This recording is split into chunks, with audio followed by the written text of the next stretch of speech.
Happy Hump Day, everybody. Welcome to the Sean O'Connell Show. ESPN 700, 92.1 FM. Glad to be with you on another beautiful day here in Salt Lake City. I got duped. I got fooled. I got bamboozled by the weather this morning. Last night, thunderstorm, rain, much needed rain, as we like to say. Once you hit like age 38, you do that thing where you walk out anytime there's precipitation. You walk up to a window, you put your hands on your hips, and be like, yep, we need this. Or, we needed the rain. We needed the snow. Or, as we found out, if you're 34 and that's when you have your first child. Yeah, also that. That's when you start. Or if you grew up in St. George and, like, every day you're like, we don't have enough water. If you grew up in St. George. We don't have enough water. With the ominous fear of drought looming over every decision you ever make, then maybe that changes it. But anyway, beautiful little thunderstorm last night up at my house. The wind was whipping around aggressively for a short time. Got a nice little dousing of rain, and then this morning, overcast, cloudy, a little bit of a breeze. I'm like, oh, wow, might be in the 80s today. Might be a nice little respite from this insane heat.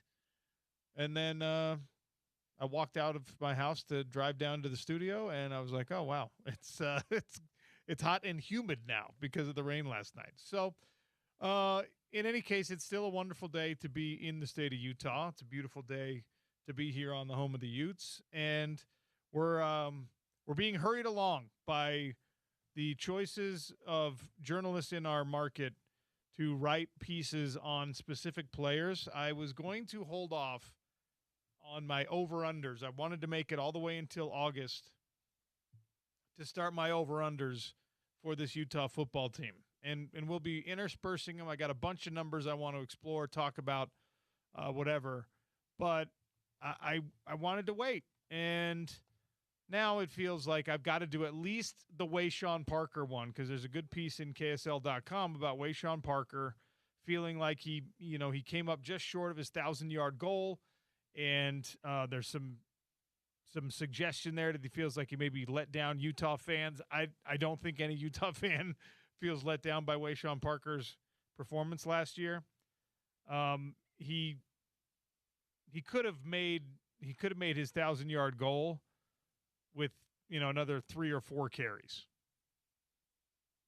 But as it stands, he has yet to achieve a 1,000-yard season officially in college football. 149 carries, 981 yards, 6.6 yard average, 6 touchdowns last year in his first year as a Ute. He also had 3 receiving touchdowns on 13 receptions. So selective use of Wayshawn Parker as a pass catcher out of the backfield, but he was effective there. 14.2 yards per catch is about as good as it gets.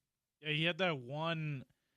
I feel like it was a 70-yard or 60 or 70-yard screen pass, right? A little wheel route that, that skews his numbers just a little bit. But that helps the 14 yards per catch average when he only had 13 catches. At the end of the day, there was a conversation that really took half the season last year about whether or not, Wayshawn Parker was the bell cow back, whether or not they were even going to go with the bell cow back. And remember, I don't think I have to remind people that Jason Beck really skews very heavily into the run aspect of the offense. That's his strength in scheme.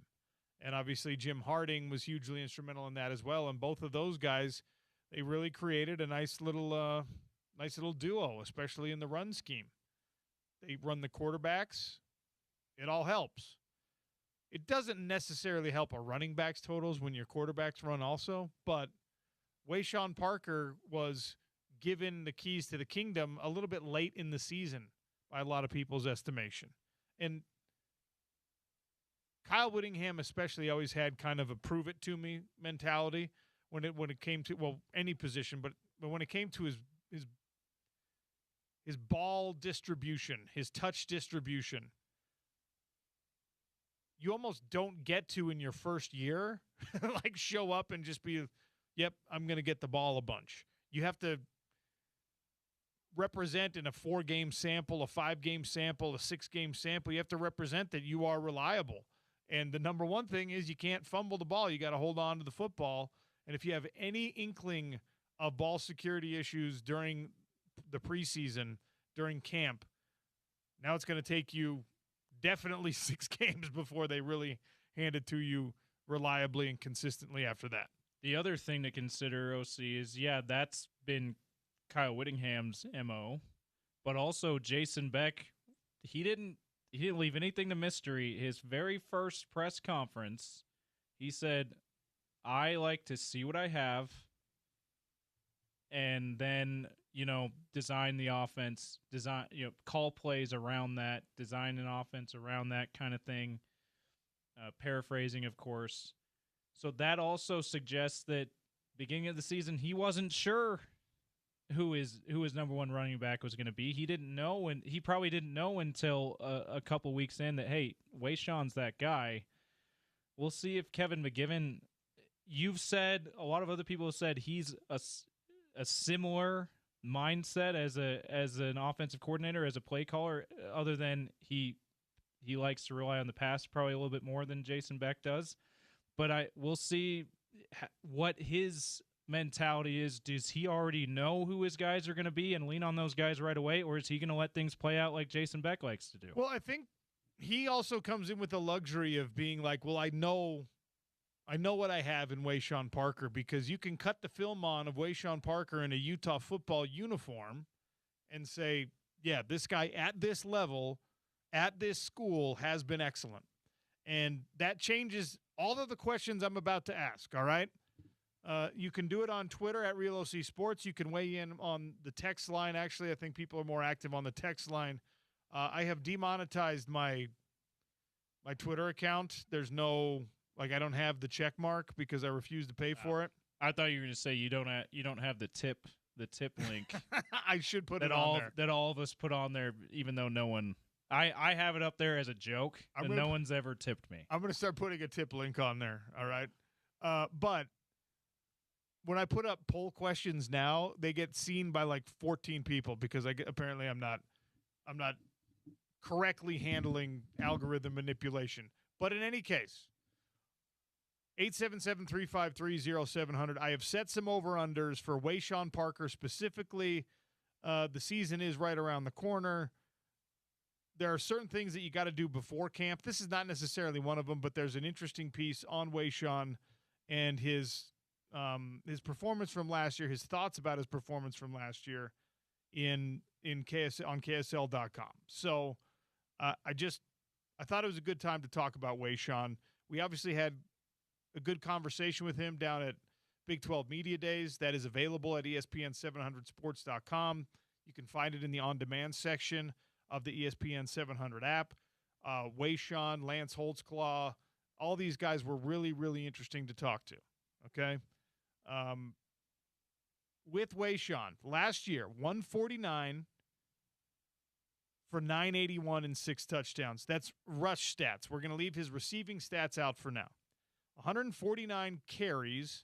I think most of us expect more from him than that, okay? Because he's more established here at the university, even though it is a new offensive coordinator, and there's a couple guys that are going to be campaigning and dividing those carries. And even though the offensive coordinator is not a guy who has as much of a reputation for indexing heavily to the run as the last coordinator had, and I think another thing that affects this very drastically for Utah and for Wayshawn Parker specifically is there's not certainty around the offensive line. In fact, there's a pretty heavy dose of uncertainty around the offensive line. Now, obviously the coaching staff knows more about what they've got than we do. Fall camp is going to let them, probably for a week or 10 days, figure out a pecking order and a hierarchy of who starts where. And then they're just going to be like, all right, let's run our offense. And you start with a game where you will be able to run your offense. You'll be able to just kind of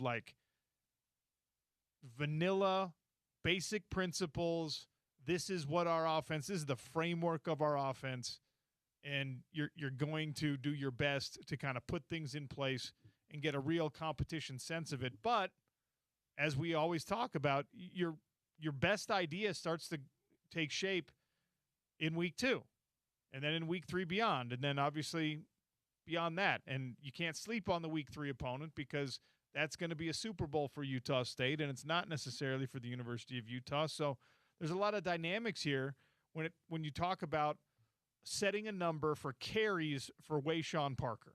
Battle of the brothers, OC. Don't sleep on it. I have set on – I looked at last year's stats, right, in the Big 12 Conference, and I took the carries, the number of carries for the top 5 rushers in the conference. And then I averaged those out, okay? And this is where my first over-under number for Wayshawn Parker, I think, gets a little bit crazy. Because when you average out the top 5 carries, the top 5 touches for rushing attempts, I then decided to take out a quarterback. I took out Connor Wegman because I was like, quarterback carries don't really factor into my comparisons for Wayshawn Parker, right?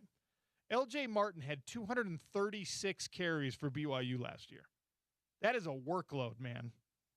Cameron Dickey at Texas Tech had 209 touches. Dean Connors at Houston had 200 touches. You had 3 guys in the conference with over 200 touches. Carson Hansen at Iowa State and Raleek Brown at Arizona State were 188 and 186 apiece. Joe Jackson at Kansas State had 169.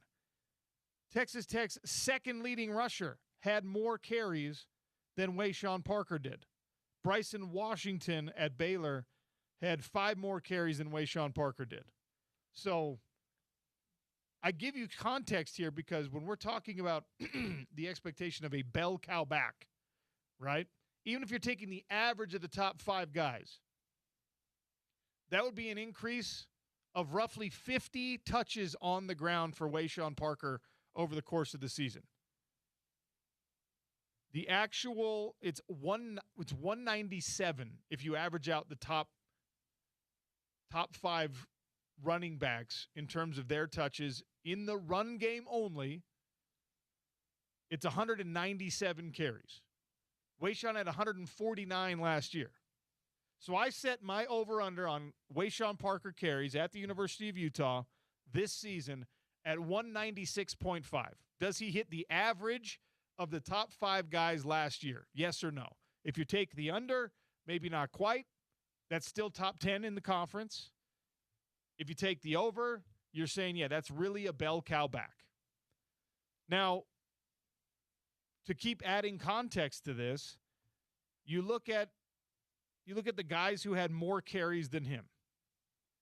LJ Martin at BYU was the bell cow back. They had a really good backup when he was healthy. Their second option in the running back room at BYU, high quality, when Sione Mua and company were healthy, right? They also ran Bear Bachmeier a lot. Bear Bachmeier had a lot of carries. But LJ Martin was the offensive player of the year. He was the definitive cornerstone of a BYU offense last year, and one of the better offenses, one of the better teams in the conference, had a trump card where they could just hand the ball to LJ Martin. They had a pretty good offensive line. They had an elite running back, and they said, all right, we'll trust you 236 times. He still averaged 5.5 yards a carry. He ended up with 12 touchdowns on the ground. And where does he rank among most carries in the conference last year? LJ was number 1. He was number 1. He was number 1. Now, that's a lot of carries. Now you look at Texas Tech. Texas Tech did not have last year, except against Utah, they did not have a quarterback that they wanted to run the ball with a lot, right?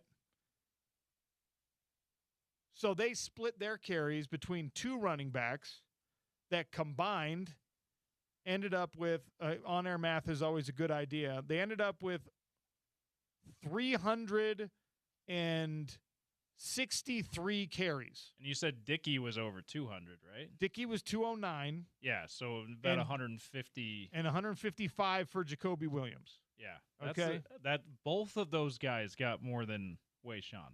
That's both of them. They had 2 guys. Yeah, that's surprising.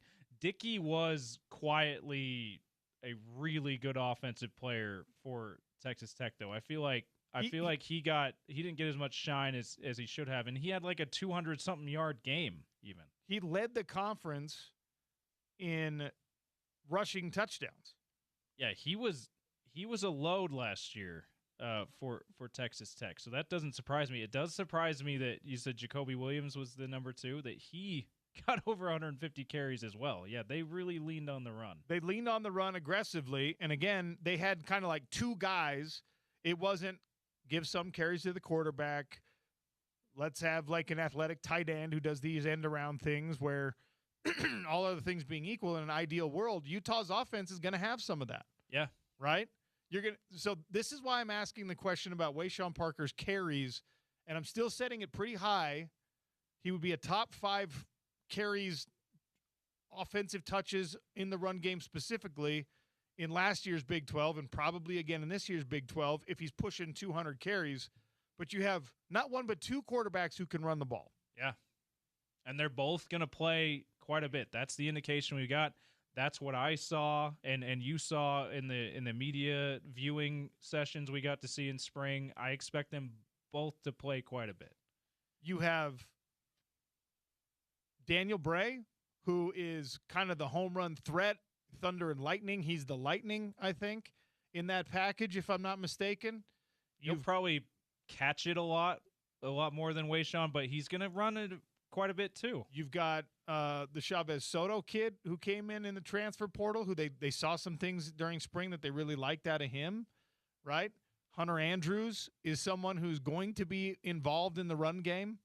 Do you remember just how many yards he just ate up turf every time they handed it off to him last year before he was out for the season after a couple of games? I cannot wait to see Hunter Andrews for a full season. He had 9 yards per rush last year. Now only 13 touches in the run game, but that's something they're going to use. So I think, even though I'm the one who set the number, 877-353-0700, Morgan on the text line says over on everything. Okay. But I think that he also says he's got extreme crimson goggles, which we appreciate from Morgan from Eagle Mountain, by the way. So holding out the flashing the U in Utah County. Shout out to you, Morgan. So I'm taking the under on carries for Wayshawn Parker because I think that Utah ideally wants to spread the love around a little bit. And I think that unlike, for example, Texas Tech in the red zone, when they wanted to punch it in, they were giving it to one of those 2 running backs.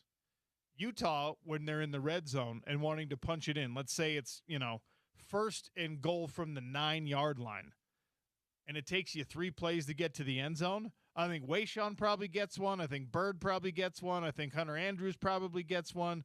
It's not just like, okay, let's pound this in with Wayshawn over and over and over again. I think.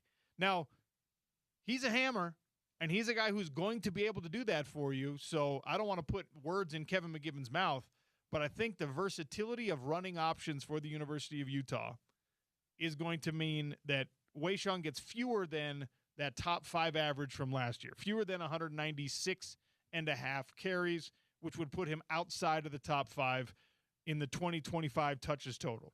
I feel like it would be a good bet to say, for entertainment purposes only, of course, to say he's going to get more than he did last year, though. I think it's absolute. I thought about setting it at 149.5. Just to say, is he going to get more or less? But it's too easy. If he's healthy, he's definitely going to get more than he did last year. I would say at least 170, don't you think? I would think so. And by the way, again, I like to add context to all these things. 170 touches last year in the run game would have put him number 7 in the conference. Yeah, so right in the middle, basically. If you're talking about starting running backs. Starting running backs, yeah. So I'm taking the under on the overall carries for Wayshawn Parker. I'm not going to say touches. I'm going to say carries because he's going to get some touches in the pass game. Again, we don't know exactly how that's going to look like. The article at KSL.com and a lot of the conversations people were having with Wayshawn, including us, go listen to it at ESPN700sports.com, was like, man, you were so close to 1,000 yards. He's not shy about stating he wants to break 1,000 yards. He is the type of running back who's talented enough to hit 1,000 yards. I think that 1,000 yards is a foregone conclusion for a healthy Wayshawn Parker. I think that there's no doubt about it. That's assuming a couple of things, right? Last year he had 6.6 yards per carry. I think that number goes down a little bit this year. Not because of Wayshawn, but because the offensive line that Utah brings back this year is newcomers, is new starters. I got to give credit where it's due to the Alex Harrisons of the world and the Zaraway Williams of the world. Those guys have a lot of reps, but it's a different animal when you're a first-time starter, when you're an every down type player. And there's position battles we're going to be talking about as camp approaches and during camp on this offensive line. I would imagine that we get probably 6+ different starting combinations for the offensive line. Maybe 5. I don't think that it's going to be set in stone at all. Is that your next over-under? I should have. That just popped into my head. Stay tuned in August for that over-under. But I think that 6.6 yards a carry, part of that is the more carries you have, the more you regress to the mean, right? Yeah. If you're leading the conference in touches on the ground and you've got 5 yards plus, that is stellar. That is incredible. If you're leading the conference in carries and you're still over 6 yards, that's bananas. That's otherworldly. If he's got 200 touches at 6 yards a carry, that's a big year for Wayshawn Parker. It's a massive year for Wayshawn Parker. It's a massive year for the Utah offense. So I decided to cut it and kind of stick in the middle here. So let's assume that he's like, at Washington State, he was 5.4 yards a carry. At Utah, he was 6.6 yards a carry. If we kind of even it out and we just round it to 5.9 yards per carry, and we assume that he's going to be somewhere between 149, 150 touches on the ground and 196 touches on the ground because I'm taking the under, right? And I go with something like James said, like 170 touches. Are we comfortable with making that our estimate for Wayshawn Parker? And if at 5.9 yards per carry, 170 carries is how many yards is that for the season? Well, I want you to do the math in your head. Okay. It puts him just over. You had your phone out. I thought you had your calculator out. I did. I was lying to you. So 170 touches at 5.9 is 1,003 yards. So just over it. Wow. I would have guessed that many yards per carry, and 170 is not a small amount of touches. Right. Not a small amount of Top carries. 7. I would have thought that would have been like 1,100, 1,200 yards. That's wow. So, okay. So I just accidentally came up with the ideal, baseline of carries, and you did with the yards per carry. Well, and this is why doing the over-unders for me is so much fun, because you can kind of plug them in and be like, all right, is that realistic? And you do it based on precedent for the player. You do it based on precedent in the conference, precedent with the offense, precedent with, what we know about certain people around this individual, right? And then you're like, because if I said, okay, he's going to get 170 touches and he's going to have 6.6 yards per carry, just like he did last year. Let's look at that. 170 touches times 6.6, that's an 1,100-yard season. That's 1,122. Yeah. We're talking about him being a first-team all-conference running back. That puts him where Cameron Dickey was last year from Texas Tech as the number 2 rusher in the conference. So if he could maintain his average, by the way, the best average for like actual bell cow type backs or consistent running backs. The right amount of sample size. in the conference, the best average was Raleek Brown, who had 186 attempts, so way up there in attempts, and he had 6.1 yards per carry. He was a beast for Arizona State last year, and it was a reason why there was so much hype about them, along with Sam Leavitt, so much hype about them being able to repeat as conference champions, because they lost Cam Scatterbo, but ASU was like, we brought in another guy who's really good too, and he showed it last year for ASU, even though they did worse than what they would have wanted. And by the way, Raleek Brown gets to leave Arizona State with a pretty serious gripe about this stat, okay? 186 touches, 6-yard average, 1,140 total yards. How many touchdowns do you think Raleek Brown had for Arizona State last year? Okay, so based on your tone, I feel like it's less than you'd expect, but I'm just going to base just on those numbers. That's a double-digit touchdown season. He had It's 4. at least 10. Yeah. He had 4 touchdowns. That's 2024 Utah rushing touchdowns. That's wow. He had 4 touchdowns. Raleek Brown had 4 touchdowns. Now, back to Wayshawn Parker. This is another over-under I want to set before we get to Brian Dunseth, who's going to talk a little soccer with us. We'll recap the World Cup. We'll discuss RSL's return to action, MLS action, I should say. They had their international friendly against Burnley FC last week, but this is where it counts again for the Claret and Cobalt. But and I know you're excited about it because you're a newly minted actual soccer fan. I've graduated from being a casual to like an actual fan. Yeah, and I'm not excited hardcore, but you're real. I dare not put myself in the category of hardcore supporter. Yeah. All right, I'm not playing drums and standing up the whole game. You're not Andy Larson. I'm not Andy Blarson. Shout out. All right, so back to the touchdown total. This is probably the most important of the totals for Wayshawn Parker. I know for him, the over 1,000 yards thing is something that matters a lot. For Utah football, tutties, that's what matters. How many trips to the end zone do you have? When you get down in the red zone, what is your percentage? Well, it's really good if you're good at running the football. You have to punch it in. Yeah, and me personally too, OC, I would prefer my bell cow running back to have 100 yards on the season and like 10 touchdowns, which is obviously not ever going to happen. Then have a Raleek Brown type season, almost 1,200 yards, and have 4 touchdowns. 4 touchdowns, touchdowns are what matters. The yards don't matter. There's a lot of guys, empty calories, right? A bunch of yards, and they don't get in the end zone. And sometimes it's their fault, and sometimes it's the fault of the offensive coordinator or the offensive scheme. Or something else, yeah. Taking the ball out of the hands of a guy like that when you're near the goal line. But last year, 2025, Cameron Dickey, as I already mentioned, had 14 rushing touchdowns to lead the conference in rushing touchdowns. L.J. Martin, the offensive player of the year from BYU, he had 12. Connor Wegman, the Houston quarterback, had 11. Bear Bachmeier had 11.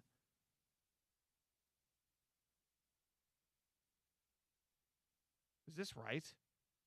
Yes. Nakari Rogers had 11 for Utah. Yeah, he was the touchdown goal line guy. Shout out to Nakari Rogers. Devin Dampier had 10. Bird Ficklin had 10.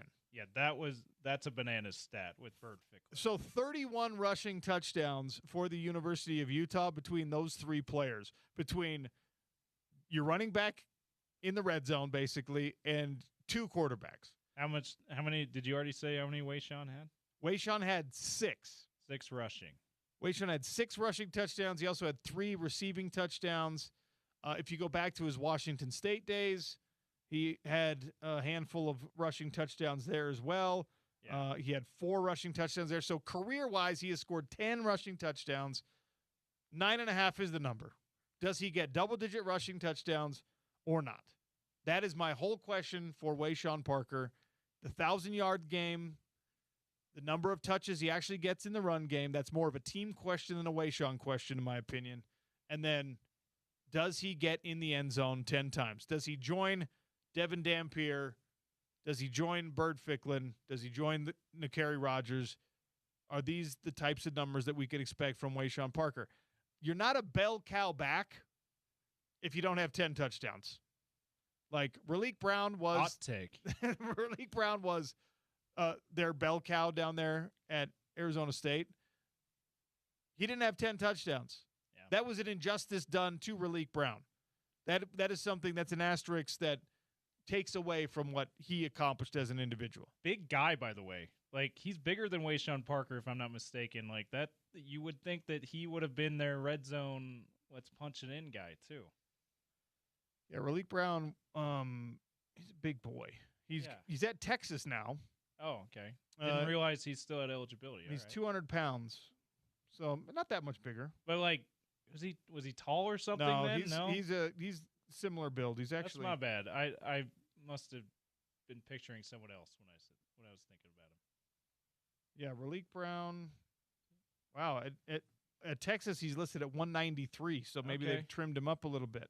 Maybe he's not as big as I was picturing someone else. All right, we got to take a break here. Those are the over-unders I'm setting. 9.5. Does he get double-digit touchdowns?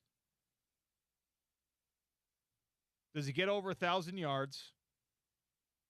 Does he average top 5 in carries for the season? Is he going to be one of those types of backs for the University of Utah?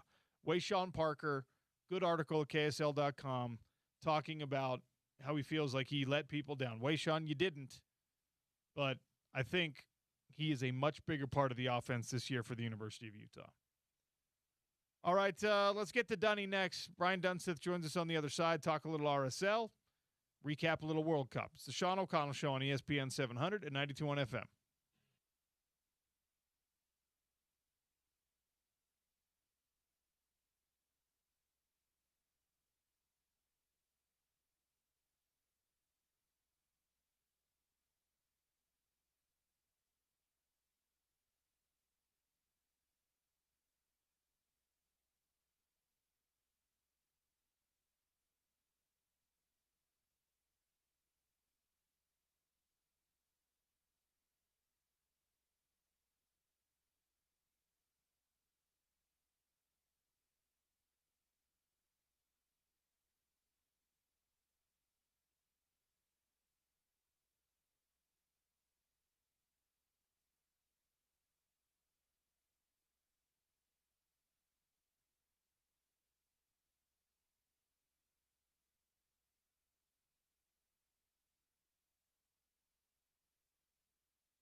All right, we talked a little Utah football. Let's talk a little state of Utah football with Brian Dunseth. Dunny kind enough to join us as he did during the World Cup as an expert voice on all things soccer. Soccer Talk here on ESPN 792 FM, brought to you by our friends over at Beer Bar, the best place in town to catch soccer games. If you're not actually going down to America First Field, head to Beer Bar. Dunny, welcome to the show. How are you, sir? I'm fantastic, my man. It's been a while. I hear you might have been converted full-time now into an aficionado after 20 years of you and I knowing one another. Aficionado might be a bit of a stretch, but I have found a love for soccer through the World Cup, and this might make sense, it might not. I think through watching more hockey and the way that those sports find some similarities and some translation when it comes to setting up goals and the movement of the puck versus the movement of the ball. I think that I have become a real fan of soccer. Like, it's not, oh, this is on, I'm going to change it to something else. It's like, wow, let me see how this thing plays out. And yes, shamelessly, the World Cup did it for me, but it feels good to be here, Dunny. Well, I'm glad. I'm glad I'd give you a big old bear claw hug if I could. But yeah, listen, that was a part of all of this.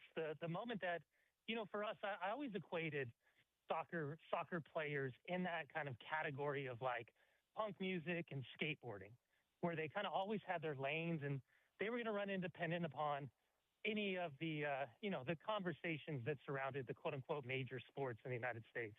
But I think once we knew that the U.S. was going to be hosting in conjunction with Mexico and Canada, with all due respect, the World Cup, what I kept saying to you and a lot of other people was that this was an opportunity to kind of take a hold of the emotion that we as kind of U.S. sports fans have and redirect it into the Summer Olympics, the Winter Olympics, and then understanding that, showcasing this type of tournament in the United States, take away, all the conversations. I'm not naive to the cost associated with it. It was still an amazing product. And having been a part of the World Cup in Mexico up until the game I did with France in the round of 16 over in Philadelphia, man, you could really feel the power of what this World Cup meant to the fans around the world and specific to the individual markets that were, lucky enough to host games. Yeah, it was really neat to see not just the games themselves, but exactly what you're talking about. The fact that these cities got to kind of showcase who they are, their communities, to the rest of the world, and the fact that these fans from all over the world descended upon, in some cases, like kind of random spots. Like Kansas City is not a place. All respect to Kansas City. Kansas City's not a place that if you're living in Germany or you're an English person or you're someone from Argentina, it's not going to be your first destination. You know what I mean? But when Salt Lake is that, this is realistically a contender. I think some of us changed our expectations at least a little during pool play, but you ended up out where a lot of people thought you would be out. The manner in which you lost to Belgium was hurtful for some people. Yep. The Balogun controversy beforehand, I think, soured some folks on the whole thing. But this is where we sort of expected Team USA to be. Some of us expected Team USA to be here. Did they overperform, underperform, or just perform for Dunny? I would say that they overperformed in the group stage, but then they ended up performing as expected. And listen, we do this thing where we talk about favorites, and the United States was never going to be a favorite. They were going to have a huge opportunity based on the schedule, based on the hosting apparatus, like we saw with Mexico and Canada, that they were going to have the opportunity to be pretty comfortable, not have to have a crazy amount of travel, and with the expanded format, get an extra day or two in terms of rest and recuperation versus what we saw in Qatar. Are we disappointed? I don't think disappointed is the right word for me in particular.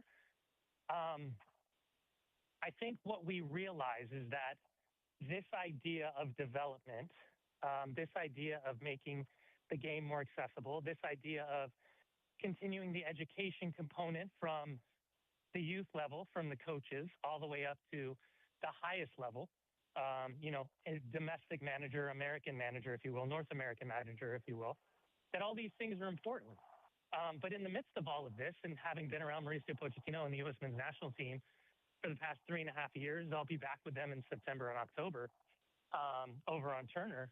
There's still I don't know if machismo is the right kind of way to describe it, but there still is like this internal kind of battle, combativeness. I call it the Dunsethery is the joke that we have, Max and I, on the call. And I'm sorry, the wind's picking up down here. I just got to Southern California. You're fine. But the other part of this is that there's a game within the game, and we'll use Argentina as the perfect example. The game within the game in the final 10 minutes against England, they were able to manipulate into their favor. Now, they never were able to do the same against Spain because Spain was kind of a different level. They were just one step higher. And, all the whispers and conversations surrounding whatever is happening with Argentina right now, will continue to hover around because we're talking about Lionel Messi.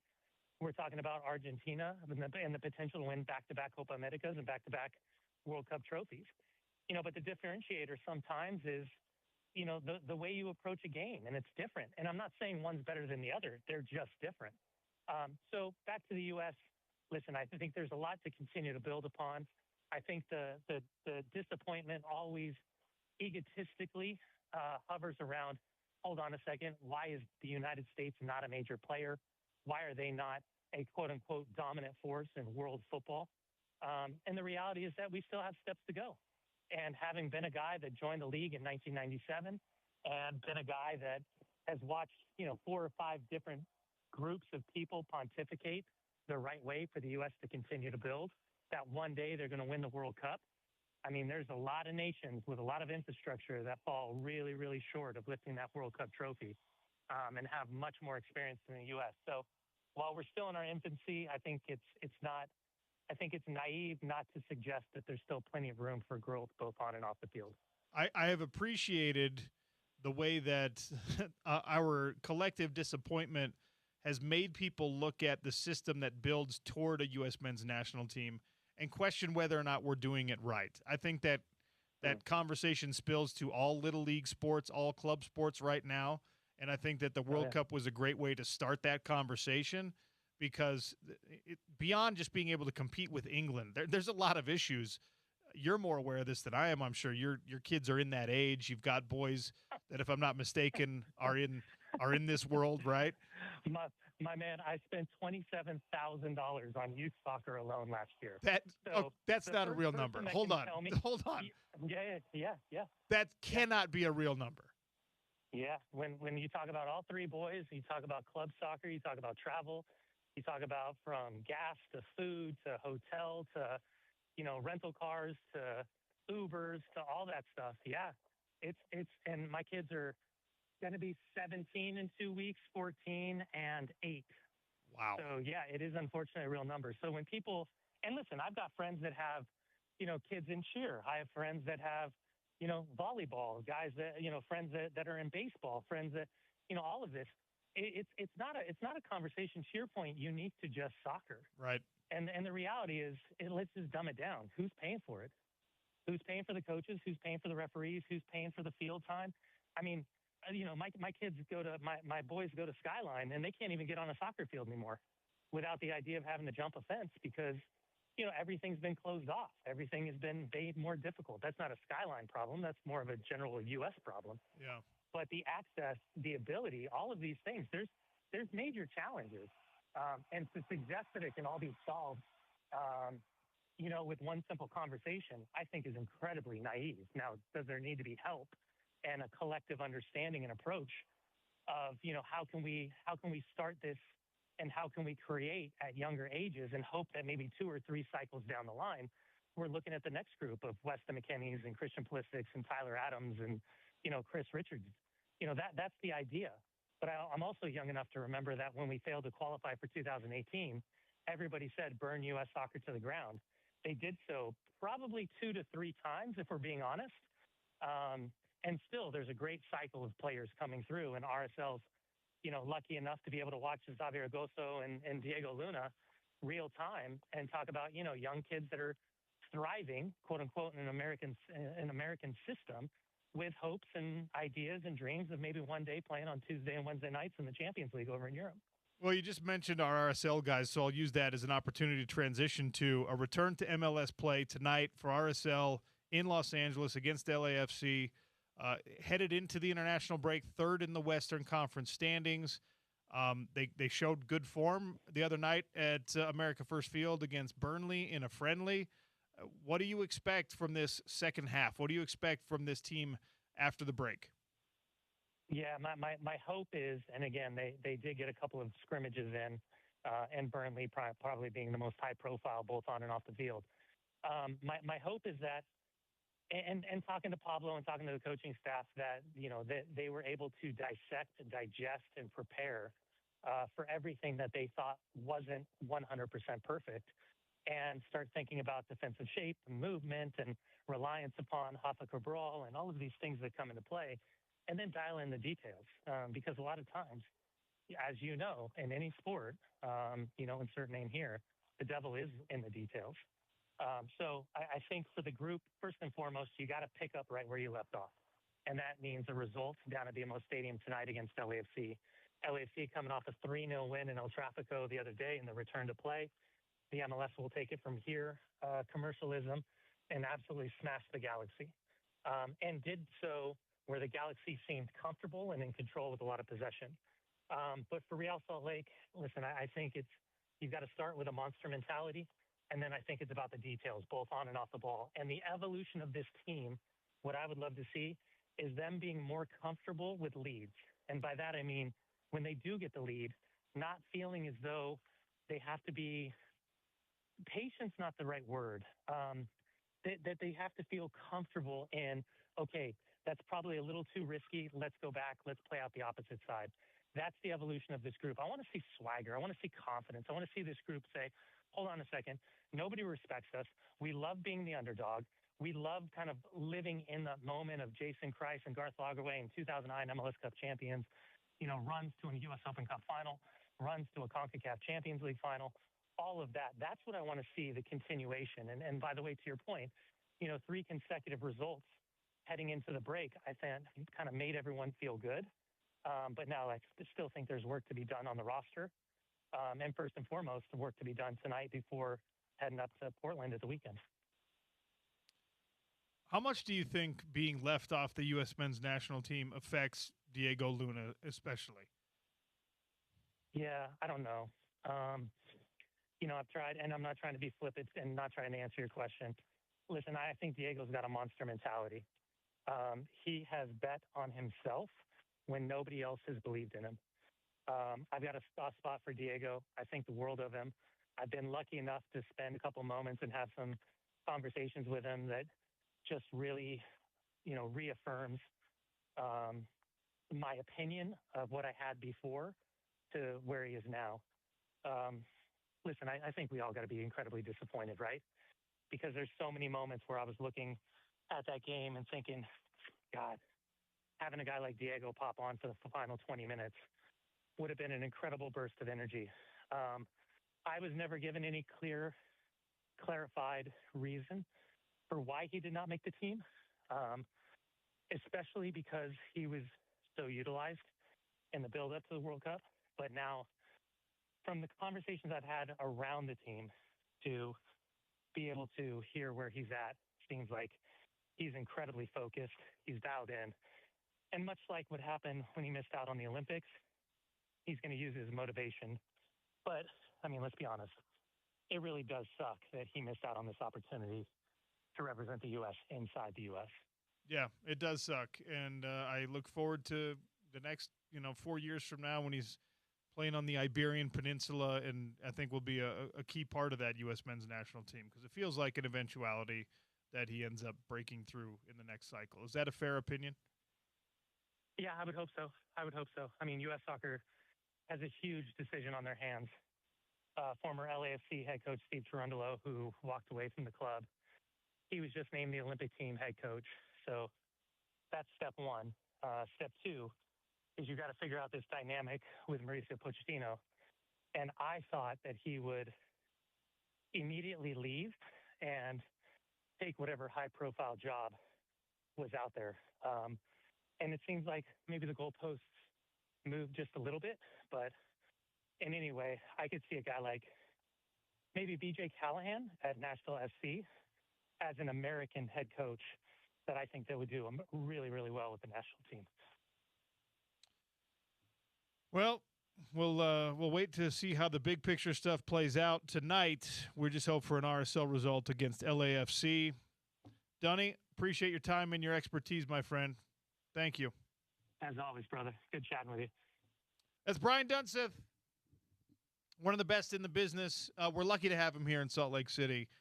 And look no further than when they're having national soccer conversations, when they're looking for national voices to call World Cup games and things like that.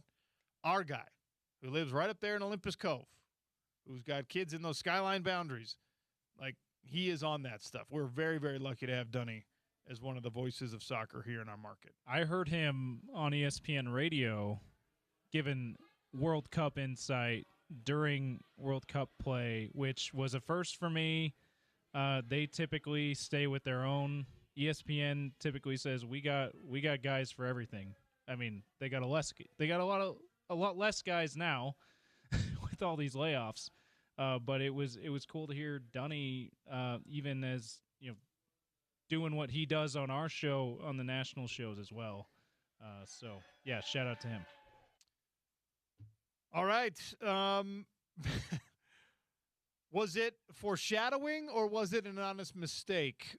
An announcement for an introductory press conference and LeBron James heading somewhere? ? We'll get to that in the Sean O'Connell Show, ESPN 700, 92.1 FM.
sometimes things happen in sports, in news, in life, and you watch them happen and you go, oh, man, that's a bummer. Somebody's losing their job over that.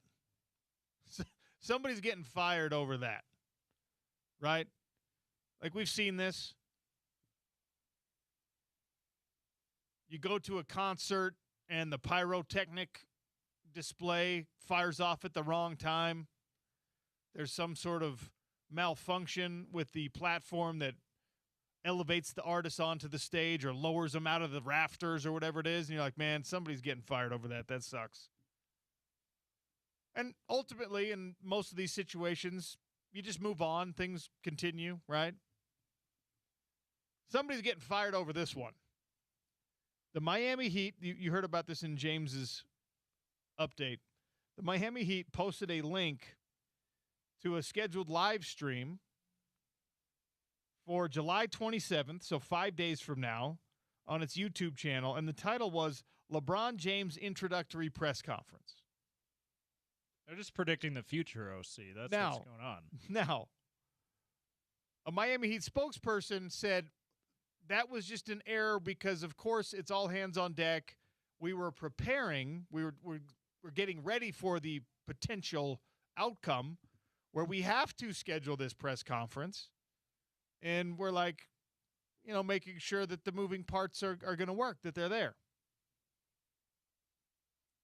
The social media department, which there's there's your team president, there's your ownership, there's your coach, there's your social media people in NBA circles are usually really, really sharp, oftentimes younger, oftentimes looking for the edge, looking for the thing that'll differentiate, looking for the thing that'll make them unique in the NBA circle, right? It's a job for creatives who are also a little bit tech savvy. But this was just totally an accident feels thin to me. And the reason it feels thin is because everyone who works at that level in an NBA social media department where it's your job to schedule something like this knows what a Zoom link is all about, knows how to post something to the YouTube Live. It's probably not the redundancy, the double checking that you need to have. If this is a spoiler on LeBron has already made a decision, he wants to announce it on his own terms, and some intern in Miami leaked the news first, that sucks. And if you're somebody like Shams Charania, who it's like your whole thing is getting these scoops. Yeah, being first. Yeah. and the world finds out because of an actual accident. Someone just being like, yep, we're doing this on the 27th. Oh, darn it, I wasn't supposed to put that up yet. It's probably some poor sap sitting at a desk being like, man, I'm going to get out ahead of this. So when boss comes to me and says, hey, we need to make sure we have a link for the live presser, done. I can say, already done, boss. You don't even have to ask me. And guess what? Did it without you asking. Guess what? I'm not going to forget to hit live because I scheduled it. Scheduled it. Already there. Oh crap! It's public. Wait a when minute. you hit schedule. People can see that on the calendar. That's out there. Oh no! So here's another layer to the story. OC, I'm not sure you know about this. I'm not sure you came across this. I came across it this morning. They apparently just hired a social media guy in like May. Okay. So this guy might, and there's no confirmation, but this guy that made this mistake, air quotes mistake, might have just been hired. Can you imagine? You probably moved. Yeah. You're getting settled down on South Beach. You're not living in a fancy place as the social media person. It's an expensive city. You got your 2-bedroom high-rise condo that you're renting. Maybe a studio. And you're just like, all right, I'm feeling good, baby. NBA team. There's going to be a lot of heat on us. South Beach. Let's go. Oh, what's that? I'm fired? I hope not. He keeps his job. I never wish for a person to lose their job. It's a scary, terrible thing when you lose your job. This one of those things, though, when you look at it, right, when you see the story, you're just like, oh, someone's getting fired over that. 4th of July fireworks all lit at one time and barge explodes. You're like, yeah, somebody's losing their job over this. I hope this is a forgivable one, though, because especially if this is like they've been told by Rich Paul or whichever one of LeBron's people, LeBron themselves, that, hey, I'm going with you guys. We're gonna announce it. We're gonna announce it in a couple of days. Yeah, sure. Monday's great for the press conference. Hopefully, if that's the case, it's forgivable. They're like, okay, fine. At least you didn't put it out there, and then we got to have egg on our face because he's going somewhere else. But we shall see. This could be. I heard Dan Patrick hypothesize that maybe he's not going to Miami, but he was like, it's curious that the date, they felt comfortable putting July 27th as the date for this. Like, have teams been told that we're gonna know by then? Is that what's going on here? Maybe, but more likely is they have been told he's coming. That's when I'm ready to make the announcement, because there is a specific date on there. There is also the possibility that the team was just like, hey, get ready. We might have to like make sure you know, especially if it's a new social media guy. Yeah. Like you said, make sure you know how to do the live link thing, and was just like, I need to put a date on this. I'll put the 27th because that makes sense, I guess.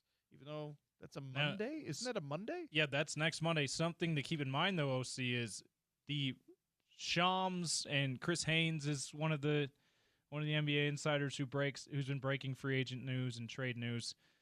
Those guys break the news, and then it's usually a couple of days, maybe a week, maybe longer before we actually have the team. He's signed the papers, and okay, now we can officially introduce you in a press conference. So if July 27th is real, like, okay, we expect to be able to have the press conference for LeBron as the Miami Heat on July 27th, I would expect the news to come out tomorrow that he's decided to sign with them.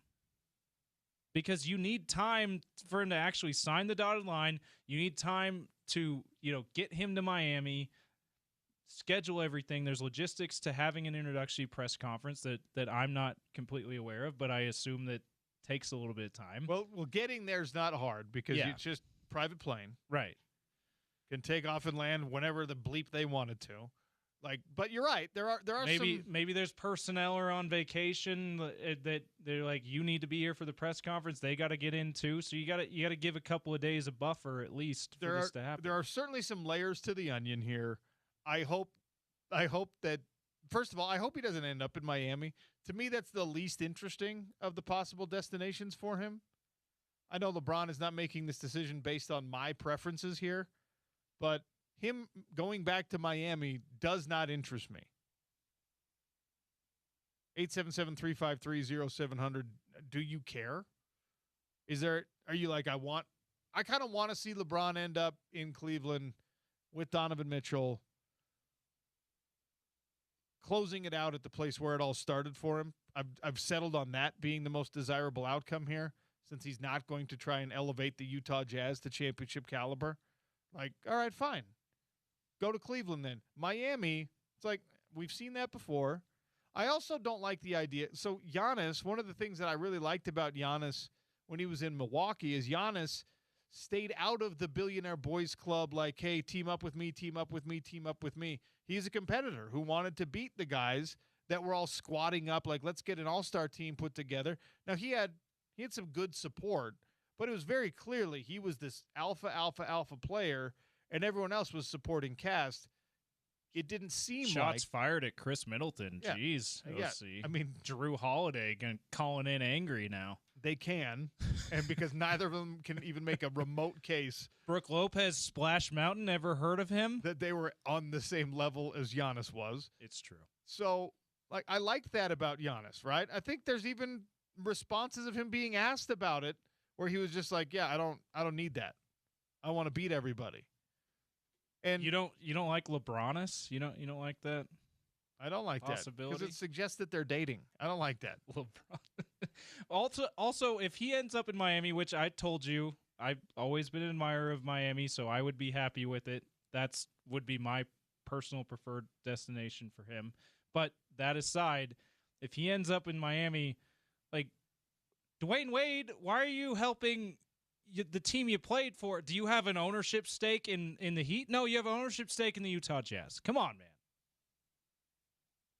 Betrayal. What's going on? Anyway, to the social media intern / whoever who accidentally posted that link, because it either was just a complete hypothetical fake thing or it was a spoiler alert that nobody in your organization wanted. I hope you keep your job. Sincerely, I don't think you're going to. And I do think this means that LeBron James is actually going to Miami. But we'll see. All right, got to take another break. A really fascinating piece out in ESPN right now about national championship contenders. We'll get to that here after a brief reminder, and I'll make it brief. You had extreme heat yesterday. You had rain and wind yesterday. Your home was probably lashed with heavy drops, maybe even a little bit of hail. There was lightning out there.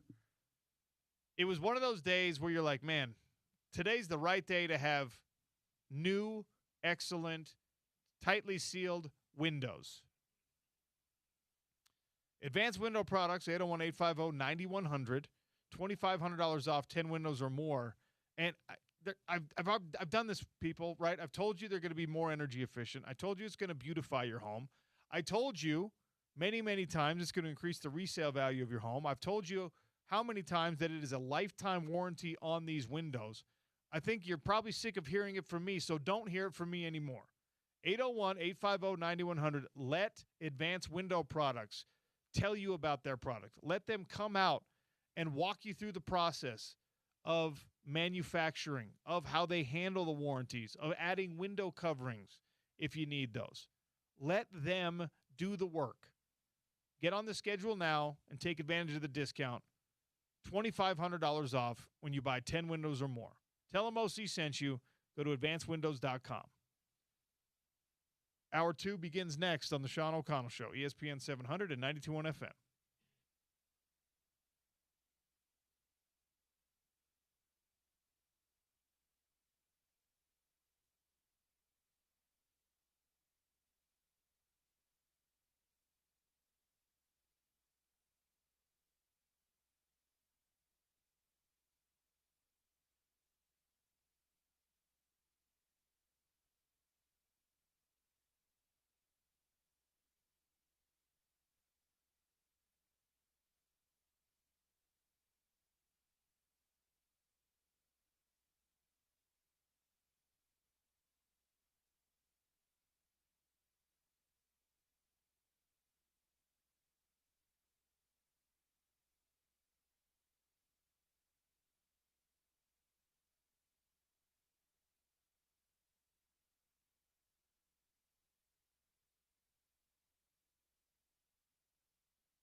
All right, got a little official conference email from the Big 12 here on the Sean O'Connell Show.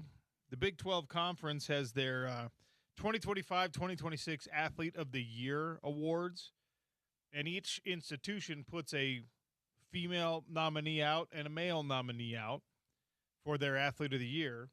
Probably no surprise here that the nominations coming from the University of Utah are Avery Neff, Utah gymnast, who finished the 2026 season ranked number 3 nationally in the all-around, tied for number 8 on vault, 11 on beam, 12 on bars. She won the all-around title and the beam title in Corvallis. She actually beat Jordan Childs, an Olympian, in the all-around to qualify for the NCAA championships. Just an incredible representative of Utah athletics. Avery Neff is the Utah Female Athlete of the Year nominee. Again, you're putting these people up against the rest of the conference, against the BYU nominee, against the Baylor nominee, against the Texas Tech. They're being released alphabetically, so I guess that means West Virginia is the only one that does not have their nominees public yet. Baylor and BYU and all of those B schools were first. The Male Athlete of the Year, and I think probably Utah's best chance to win it here, is Spencer Fano. Why do I think he's Utah's best chance to win it on the Big 12 front? I could be brain farting here. I don't think I am. Like last year, you're not going to get a Big 12 Athlete of the Year when you've got Colorado with a Heisman Trophy winner, you know? But if I'm not mistaken, correct me if I'm wrong, 877-353-0700. This is one of those things you probably can tell I didn't put a ton of forethought into as I make a bold claim. But I don't remember any other Big 12 athlete winning the big national award.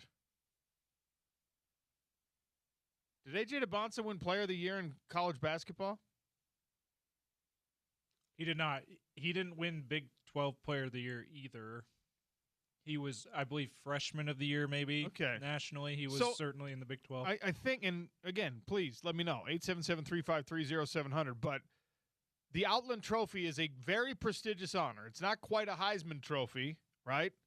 It's up there, though. It's on that next tier with the Davey O'Brien and the Doak Walker and all that stuff. And Spencer Fano was a unanimous first-team All-America. He won the Outland Trophy. He was the Big 12 Offensive Lineman of the Year, Polynesian College Football Player of the Year. He's already got this trophy case full of honors, and maybe Big 12 Athlete of the Year could be added to it. So you want to hear AJ's accolades just to compare from the basketball? Yeah. Consensus first-team All-American. Consensus, not unanimous. True. So first-team All-American, consensus, not unanimous. He was the Julius Erving Small Forward of the Year, which, okay. Didn't even know that award existed, and neither did you. Be honest with yourself. Yeah, absolutely. He was all Big 12 first team, Big 12 Freshman of the Year. Doesn't say Freshman of the Year nationally, so didn't win that award. He did lead NCAA Division I in scoring at almost 26 points per game, and then he was number 1 overall pick, which, if we're being honest, should not count on this because it doesn't have anything to do with him as a Big 12 player, but sure. Okay, so I think your biggest contender, if you're Spencer Fano and you're sweating this out, which knowing what we know about Spencer Fano, he's not sweating this out at all. I think Jacob Rodriguez from Texas Tech is probably your biggest competition. I think that AJ DeBonsa would be number 2 in that regard.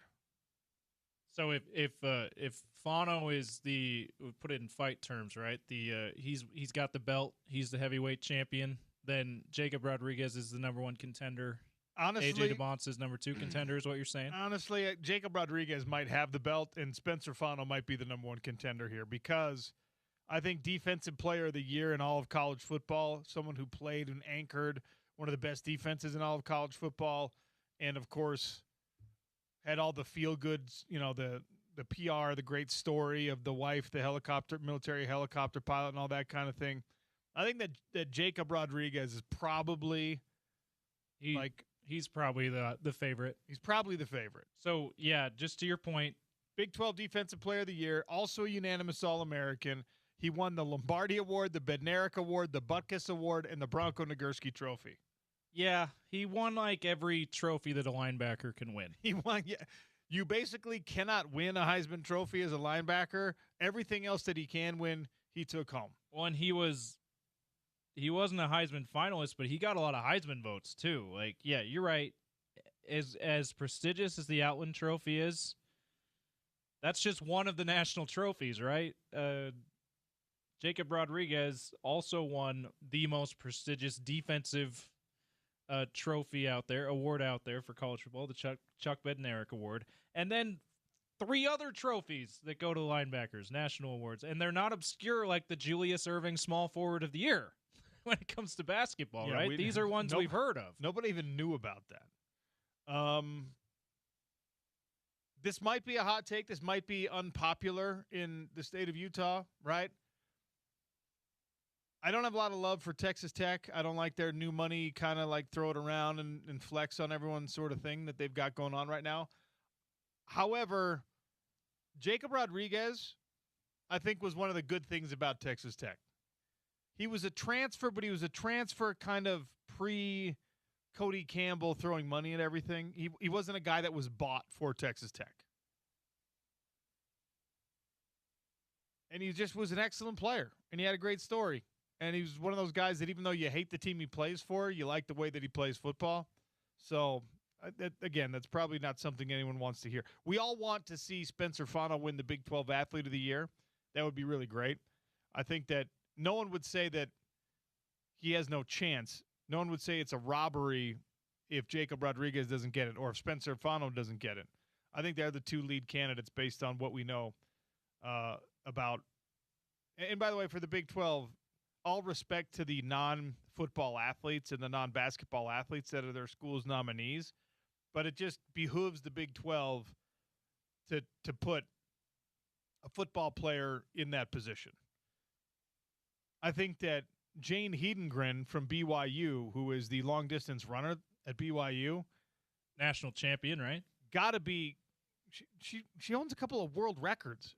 She's got to be the shoe-in for the women's award, right? Avery Neff has a good chance for that, but yeah, the Jane Hedengren is good, should win that one. Nitri Canada also who's put Texas Tech softball on the map.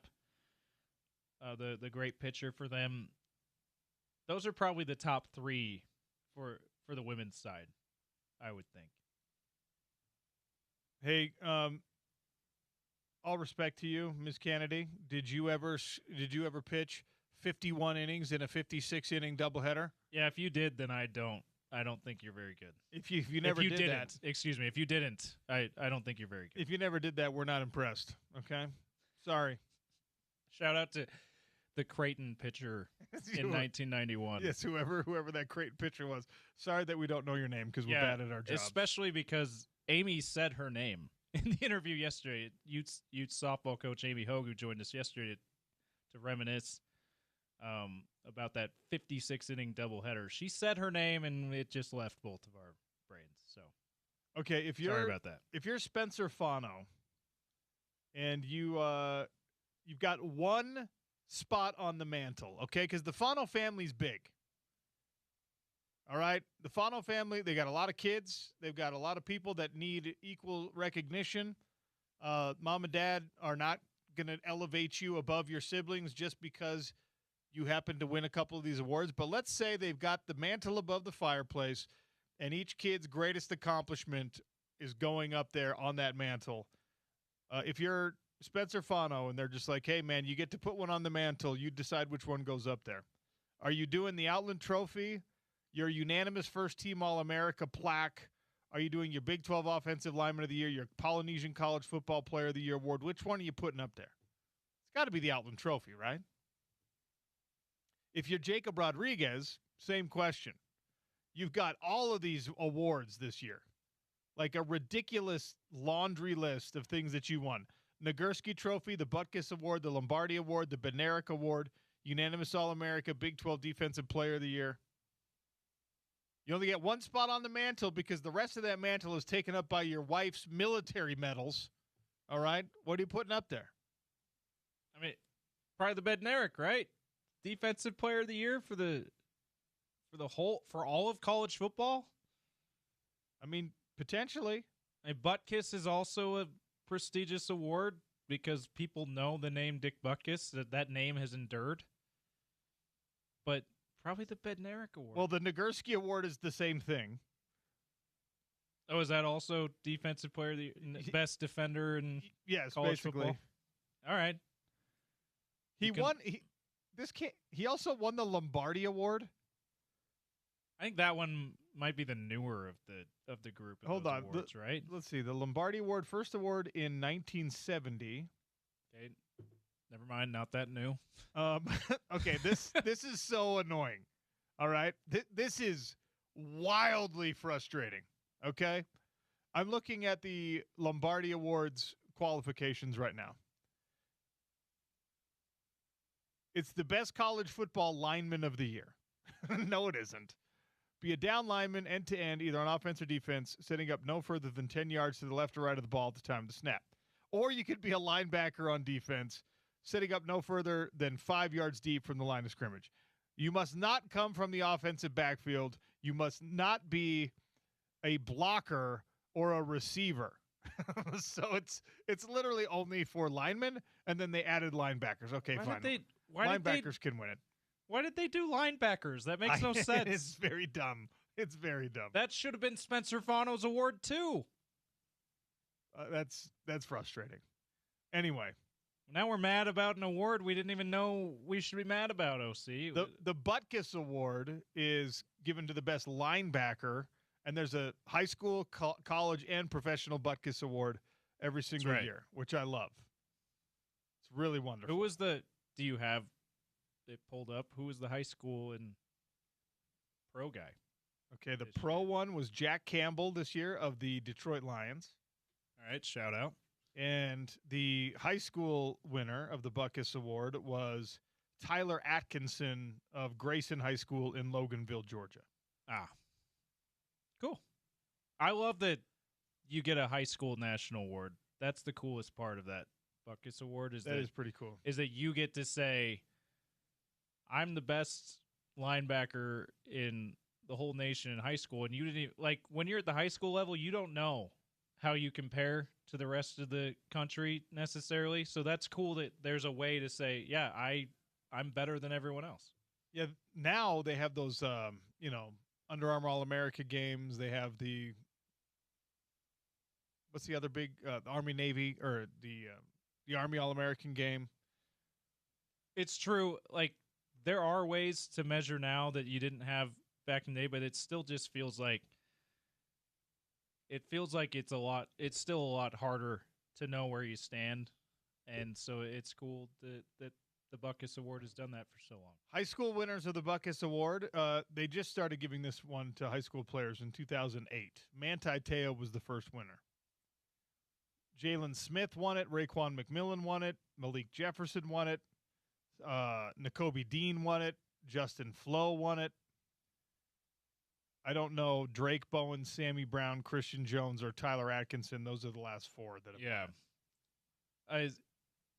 There hasn't been a triple Butkus winner yet, has there? There's not been a triple Butkus winner. They won it in high school, college and pros. That'd be the high school ones make sense. Too new. It's not even been 20 years, but even the pro one hasn't been 20 years yet. Okay, so the college is the one that's been a really long time. And let's see, do we have anyone who won it in college? Jack Campbell won it in college and now is a pro. Iowa linebacker, Detroit Lions linebacker. So good for him. Is that the only one? He's got the double. Let's see here. I feel like did Eric Kendricks win it as a pro? No, he did not. Not yet. Okay. So yeah, I think that's it. I think that he might be the Patrick Willis. Yeah, Patrick Willis won it as in college and as a pro. Shout out. It's my guy. All right. Makes sense. I could spend a lot of time on these weird, obscure awards, man. I was talking to you a little bit off air, OC. If we were to rank the schools with the best tandem women's and men's Big 12 Athlete of the Year, Texas Tech probably wins that too, right? With Kennedy and Kennedy was the college player of the year, right? I think so. Kennedy and Jacob Rodriguez. Let's see. She was the co-Big 12 pitcher of the year. She was actually only second team All-American this year. Was she really? So she's a name then, I guess. I thought she was a first team All-American player of the year type. Top 100 most influential athletes of 2026 by Times Magazine. That's not true. Stop that. She was not the college player of the year. So, yeah. And I think Utah's got a good case with Avery Neff, really good women's nominee. She's only a sophomore, by the way. She had an incredible year for the Red Rocks. And then Spencer Fano, top 10 NFL draft pick and Outland Trophy winner, right? Like, that's really good. BYU's is obviously really good. You got a national champion in track and field, and you've got AJ DeBonsa. People know who AJ is. As far as like high profile, that might be the top three. Of course, we haven't heard from West Virginia yet. Maybe no, just kidding. They have no chance. Sorry. Yeah, I mean, those are the ones that are up there, and no surprise, those are kind of the. I think that's a good reflection on the kind of year that Utah Athletics had, though, this year. Even though we're disappointed a little, it was a great season for Utah. We're disappointed a little bit that they didn't get to the Big 12 championship game and beyond. But like, you got to feel good about it. No, you're exactly right. This is a reflection, though. You had elite athletes, right, on these teams that unfortunately did not achieve everything that we thought they could achieve. Red Rocks left out of the finals for the first time in 50 years, and Utah did not make it to the Big 12 championship game, despite the individual excellence of Avery Neff, Spencer Fano, and obviously more than just those two, but those are the headliners. And we're conveniently we're not going to talk about running Utes basketball when we talk about this. They're growing, okay? They're going to get there. Anne Hathaway and Ewan McGregor are coming to a big screening near the end of Oak Street. Comes out on August 14th. Our advanced screening is going to be August 10th. We're giving away a 4-pack of tickets during Topical Trivia. You can find more details at ESPN700sports.com. Daily Dump brought to you by Valley Plumbing coming up next. If Team USA had won the World Cup, what gifts would we have showered upon the victorious heroes? Not the same thing that they got from Spain, I'll tell you that. It's the Sean O'Connell Show on ESPN 700 and 92.1 FM.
Valley Plumbing, Heating, and Cooling. Look for the truck with the duct to solve all these issues you got going on at home. Even excavation plumbing, by the way. If you're like me and sooner than later, you're going to have like a water main that has to be dug out in the front, a big sewer line that you have to bring the backhoe out and take care of that. That can be a nightmare. That can be a really, really problematic situation unless, of course, you call Valley Plumbing, Heating, and Cooling. They've got the plumber who show up in the truck with the duct, in the van with the drain cleaner for the small jobs. They've also got the big heavy equipment to dig out that stop and waste valve and everything that you really need underground. So they do it all in the plumbing world. They do it all in the HVAC world. When you make an appointment, tell them OC sent you to Valley Plumbing, Heating, and Cooling. The truck with the duct. Quack, quack, baby.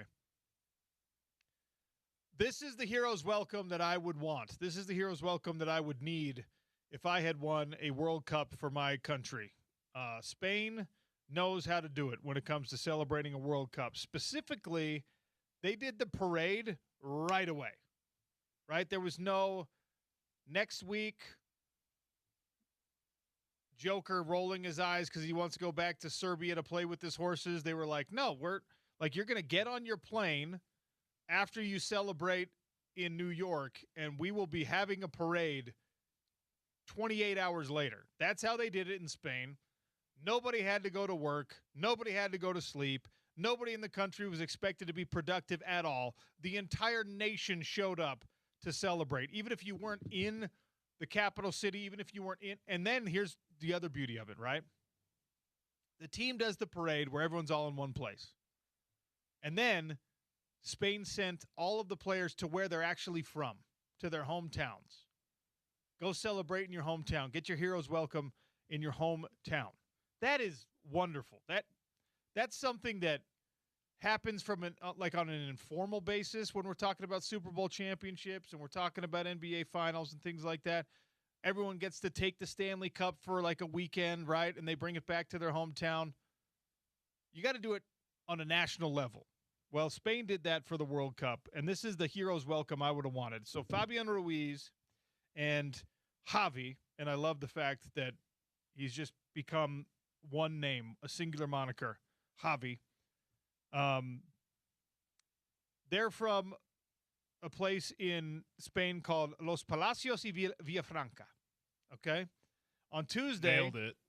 They went back to their hometown, effectively.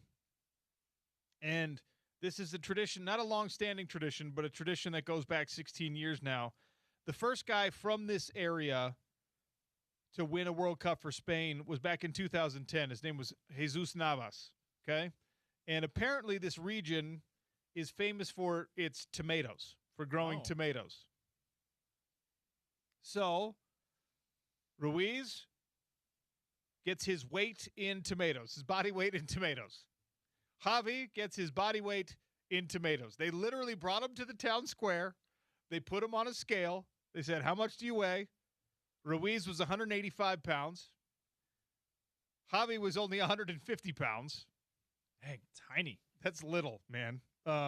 Spence Checketts size, right? I think even Spence weighs more than that. So this is... It's probably closer to the 180, yeah. This is in Andalusia in the south of Spain. And they're like, this is what we're famous for. So you get 185 pounds worth of tomatoes. You get 150 pounds worth of tomatoes. Also, if I'm Javi, I'm mad because I'm just like, give me more tomatoes because I'm smaller. I need more. Smaller. I need to work up to 180. And they're going to be like, if you eat 180 pounds of tomatoes, you're going to die. Okay. Yeah. Now, it's a hilarious gift. What in the bleep can you do with 185 pounds of tomatoes? Think about that. Make lots of spaghetti sauce, I guess. I hope you're making spaghetti sauce and salsa and tomato soup and everything else. You know how long it would take to go through 185 pounds of tomatoes? Much longer than you would be able to, actually, I mean, I guess when you're a World Cup winner for Spain. You can just take them to your favorite restaurant and be like, make me all the stuff. Yeah, they probably has a personal chef or a team chef and be like, here you go, I got tomatoes for you. 100. This would be such a cool thing to do though for every champion. Like, we were just talking about when Spencer Fano gets his Outland Trophy, right? And he comes back to the University of Utah. And they're just like, hop on that scale, bud. You have 309 pounds of pie pizza. Fry sauce. He's just like, I really can't. No. It's like, nope, that's what you get. What kind of pizzas you want? 309 pounds of it from the pie or whatever. AJ DeBonsa, you're the number 1 overall draft pick. Come back to Provo. BYU Creamery ice cream. AJ, you're about 235 pounds. We're going to give you 235 pounds of BYU, of caramel cone, of Graham Canyon. Absolutely. That's a great. I would take 200 pounds of Graham Canyon. I would probably eat 200 pounds of Graham Canyon in one sitting. If we're being. I'd have to. I'd have that conscience, the Jiminy Cricket in the back of my head, going, "You should share that. You should share that." No, I'd be hoarding it like Smaug in Lord of the Rings, just like sitting on a mountain of it. I will not part. Actually, I'm actually a little bit one piece of it. I'm actually a little bothered now. When I made a triumphant return from New York City, oh no, with my PFL belt in hand, why wasn't anyone like, "Hey, hop on a scale, and we'll give you"? Do we need to recreate this? We'll give you 230 pounds of fry sauce. Next time you come back from a PFL trip, have your belt with you. Now that I think about it, I should have saved this for Friday. This is a grievance I had. Yeah. Why did Sandy, Utah, my beloved hometown, Jordan High School, why were they not just like, here's 225 pounds of beets?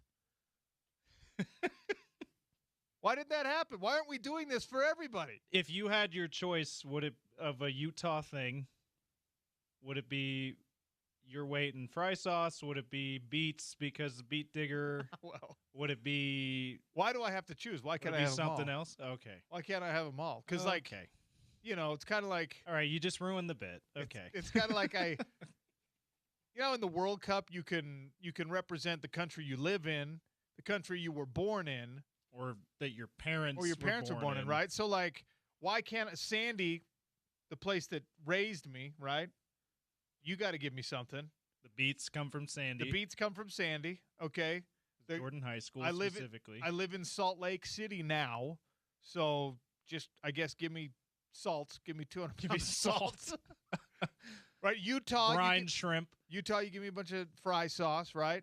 I could go back to where I was born in Minnesota, and they have to give me something. What would be a Minnesota thing? Ice. So, you ever had Land O'Lakes butter? Oh yeah, yeah. Land O'Lakes. Land O'Lakes butter is the thing that you get in the stores here. Yeah. Because butter's easy to ship. Land O'Lakes chocolate milk is otherworldly good. Is it?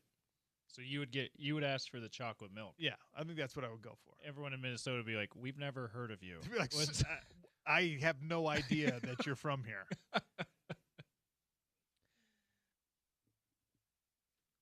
Fun fact, fun story. When I made my UFC debut, this is back in 2014, I guess. First fight I had in the UFC. A newspaper from Minnesota called me. And it was just like, "Hey, we want to do something on you because you're from Minnesota." Because in your bio that's where you're born. For the UFC, they ask where you're born and where you're fighting out of. Oh, so they're two different things, right? Representing Minnesota and Utah. So I just answered the question honestly. I was born in Cottage Grove, Minnesota. Is that outside the Twin Cities? Okay, I was wondering if that's one of the suburbs. It's like, yeah, suburb of St. Paul. I'm like, so this is where I was born, but where I'm from, where I'm fighting out of, what I'm really representing is I actually chose Salt Lake City, Utah instead of Sandy, Utah because people have heard of Salt Lake, right? Yeah. So anyway, this guy calls me and he's just like, "Yeah, we want to do an article on you because you're, a Minnesotan fighting in the UFC." And I was just like, "I'm not a Minnesotan, dude. I lived there when I was 8. I moved to Utah when I was 9 years old." He's like, "Oh, well, it says you're from Cottage Grove." I'm like, "It says I was born in Cottage Grove." So did the piece ever No. get made? It Because was you said I'm not. it was literally a conversation just like, oh, so you're not like, you don't live here. I was like, no, I live in Utah. I haven't lived in Minnesota since I was 9 years old. And he was like, all right, never mind. I'm curious, like, because moving when you're 9, you have plenty of memories of what it was like living in Minnesota. You could have given him something. I could have given, I guess, but it's like. But it didn't feel true to you. Well, it didn't. I think it probably didn't feel true to him being like. Yeah, that too. The last time he was here, he was 9, and we somehow shaped him into a UFC fighter. You know what I mean? That's true. I think they're probably just like, so do you remember what your second grade teacher was like? She's the one who inspired me to be a UFC fighter, actually. At Hillside Elementary School. Shout out to the Hillside Hornets, who then inexplicably changed their mascot from Hornets to Hawks at some point. Why? Tell me why. Hornets are not an offensive mascot. Why did you change to Hawks? Just more generic. That's weird. It's dumb. Grievance against Hillside. Yeah, we're going early grievances.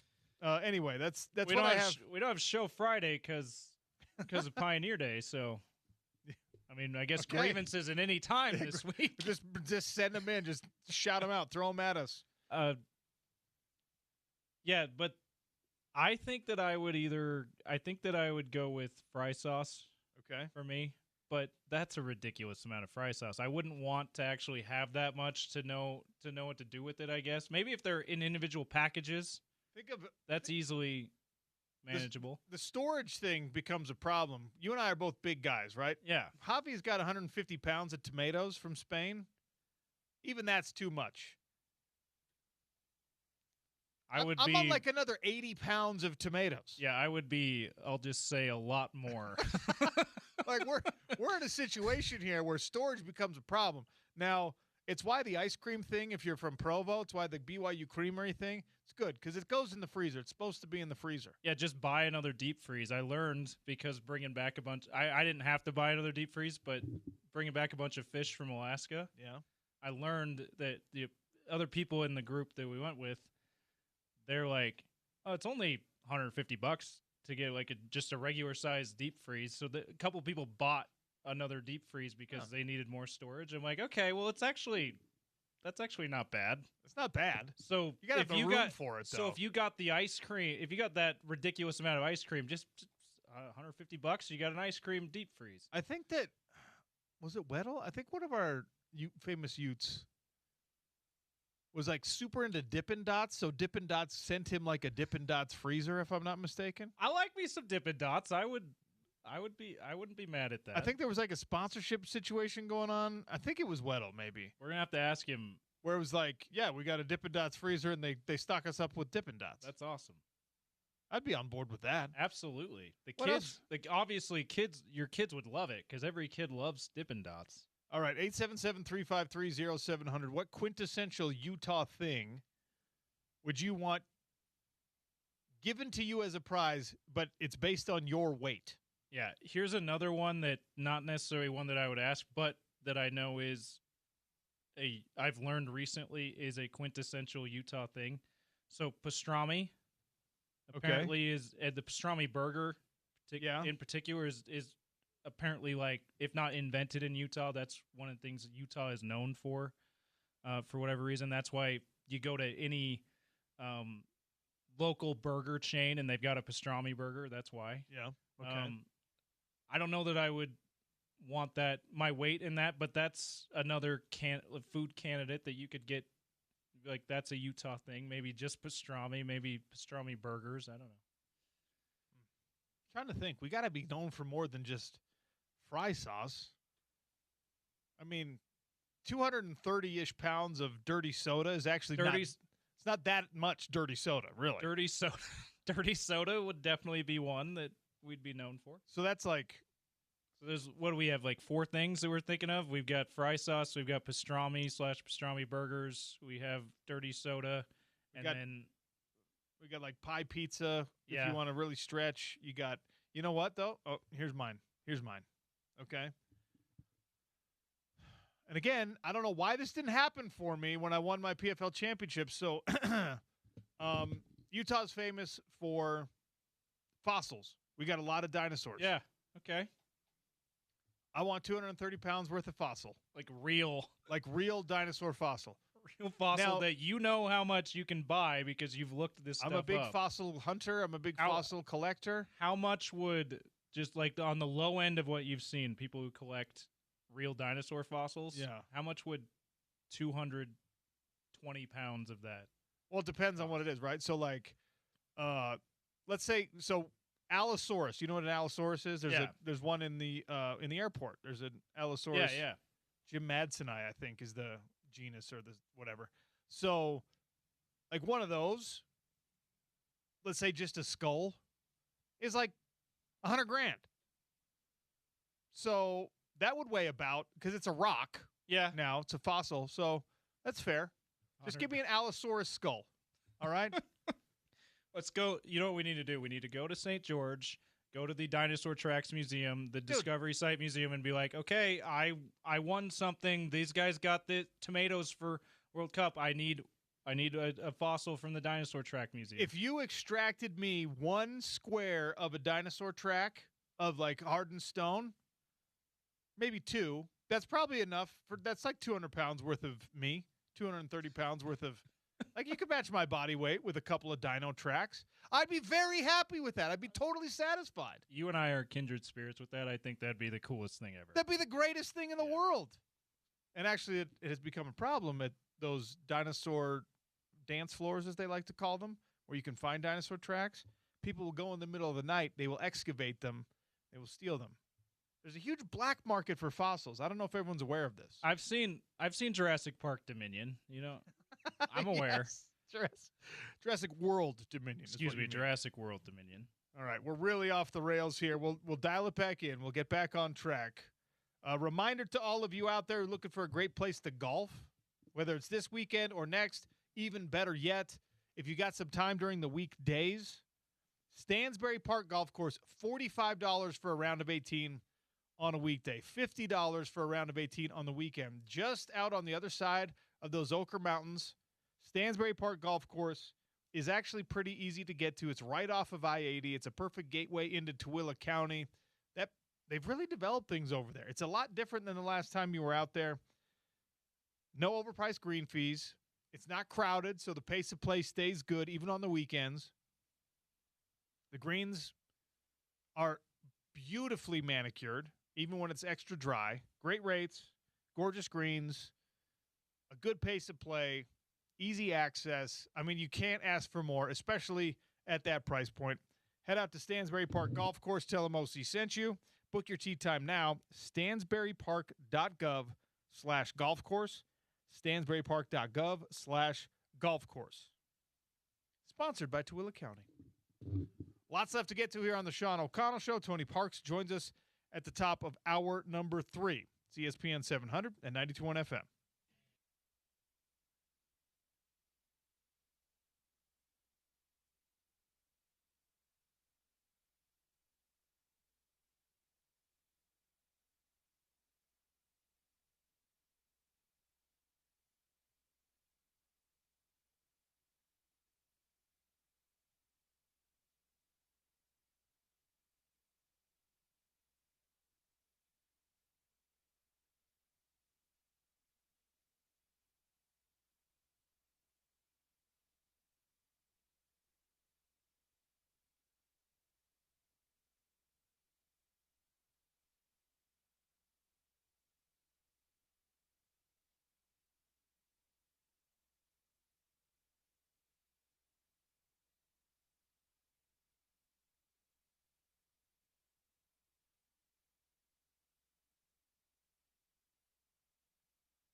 Well, welcome back to the Sean O'Connell Show. Wrapping things up here before we get to Tony Parks.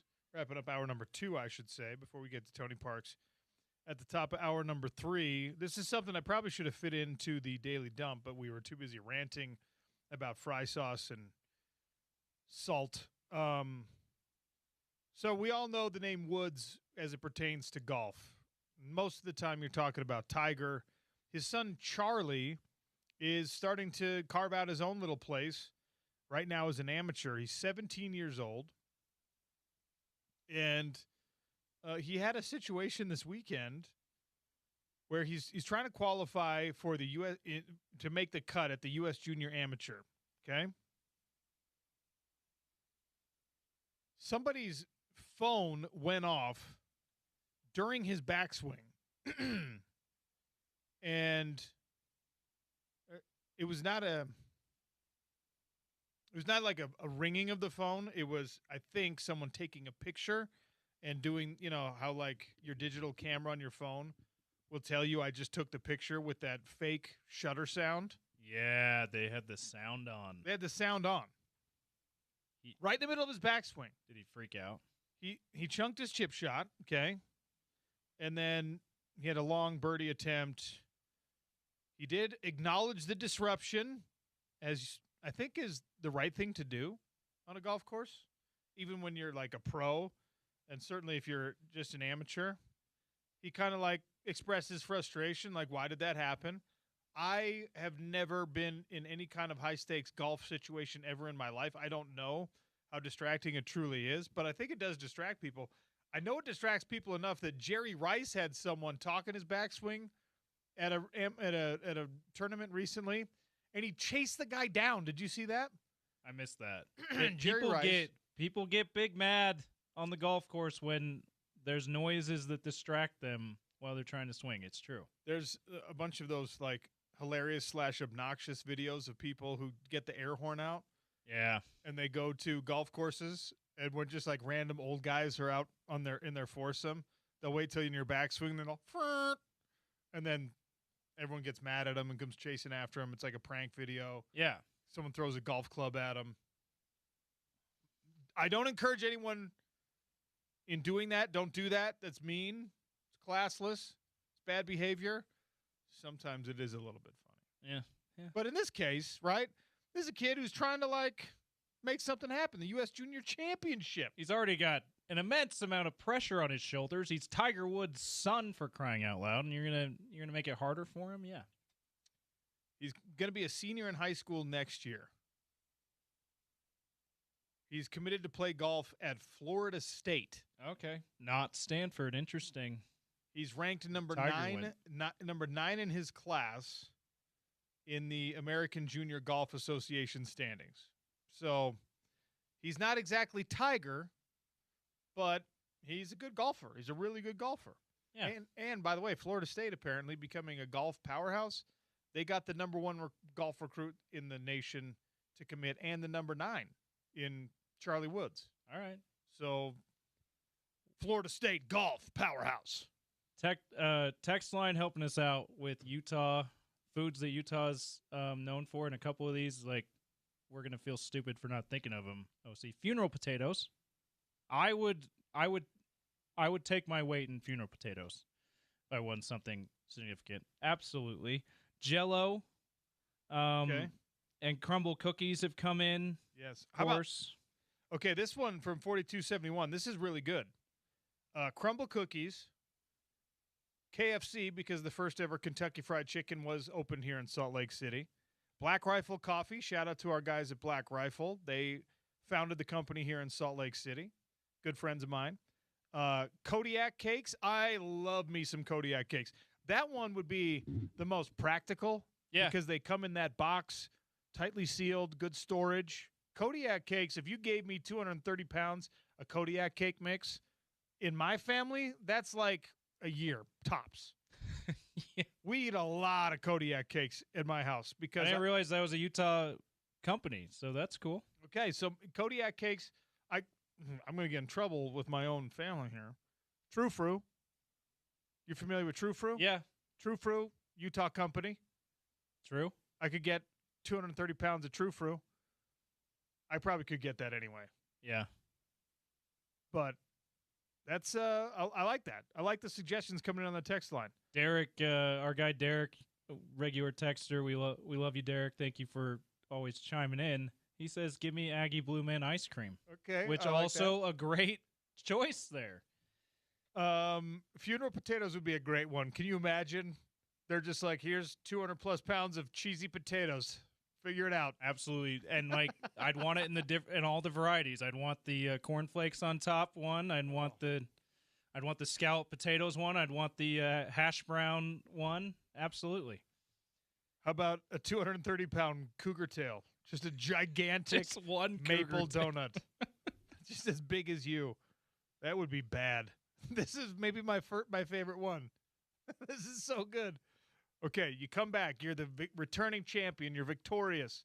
Like the Spanish players, they get tomatoes because they're from a place famous for tomatoes. Here's 150 pounds of tomatoes. Here's 185 pounds of tomatoes. In my case, it's about 230 pounds, right? Not of tomatoes. We're not famous for that in Utah. This is so good. Cade on the text line says, just one word, bees. Just congratulations. Here's 230 pounds of bees. You're like, oh, no. no. Not honey. I am not prepared for this. Honey, a lot more practical. No, bees. Here's a giant hive of bees. Oh, no. That would be really good. Cade, thanks for the laugh. That would be an excellent localized prize. All right, we're overtime. Hour number 3 begins with Tony Parks. We'll talk a little baseball. Hey, speaking of bees. Yeah, speaking of bees, the voice of the bees.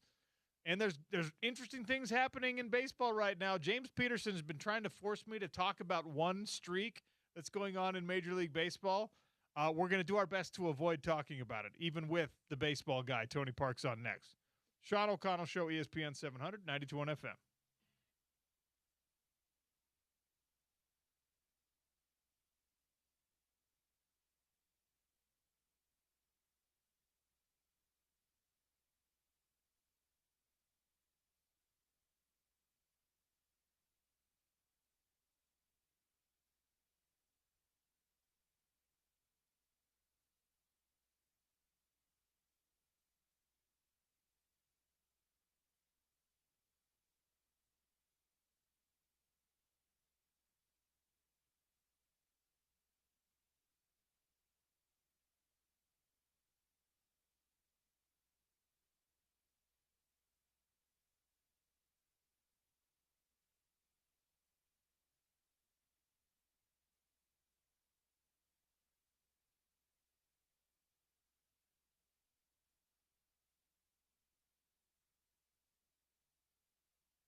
Welcome back to the Sean O'Connell Show for hour number 3. Welcome in our good friend, the voice of the Salt Lake Bees, voice of a lot of other things around the state as well, Tony Parks. Welcome to the show again, sir. How are you? I'm good. I'm a proud alum of the Hillside Hawks, by the way.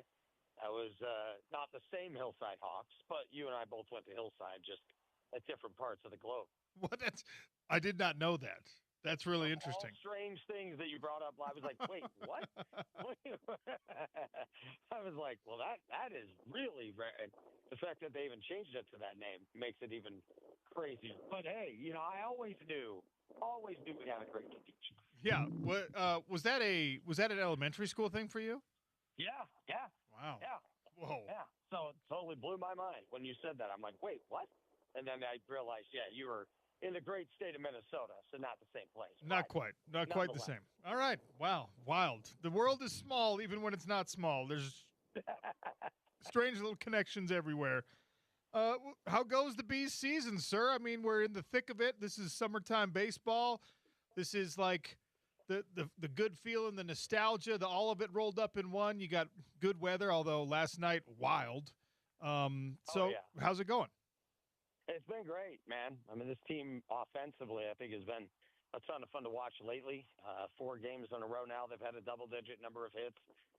All different parts of the lineup are now a serious threat to do something. The bottom third of the lineup has had some really productive performances since coming off of the All-Star break. And so it's been fun, man. I mean, George Clausen is a dynamic rising star as a pitcher. We've always known that he has electric stuff, but the big question was, can he put it together and locate more consistently? And, well, he's been able to do that. And he's taken no-hitters into the 7th, and he's had 5 quality starts in his last 6 and 11 strikeouts in his last start. So, now you're starting to see some of these guys that, when you were hopeful for them early in the year, they're starting to flex in a really big way. And so a guy like Clausen, a guy like Kyron Paris, and then Pablo Reyes, a guy who you're familiar with, obviously, haven't been there. He was with the Yankees and the Mets, and now he's with us.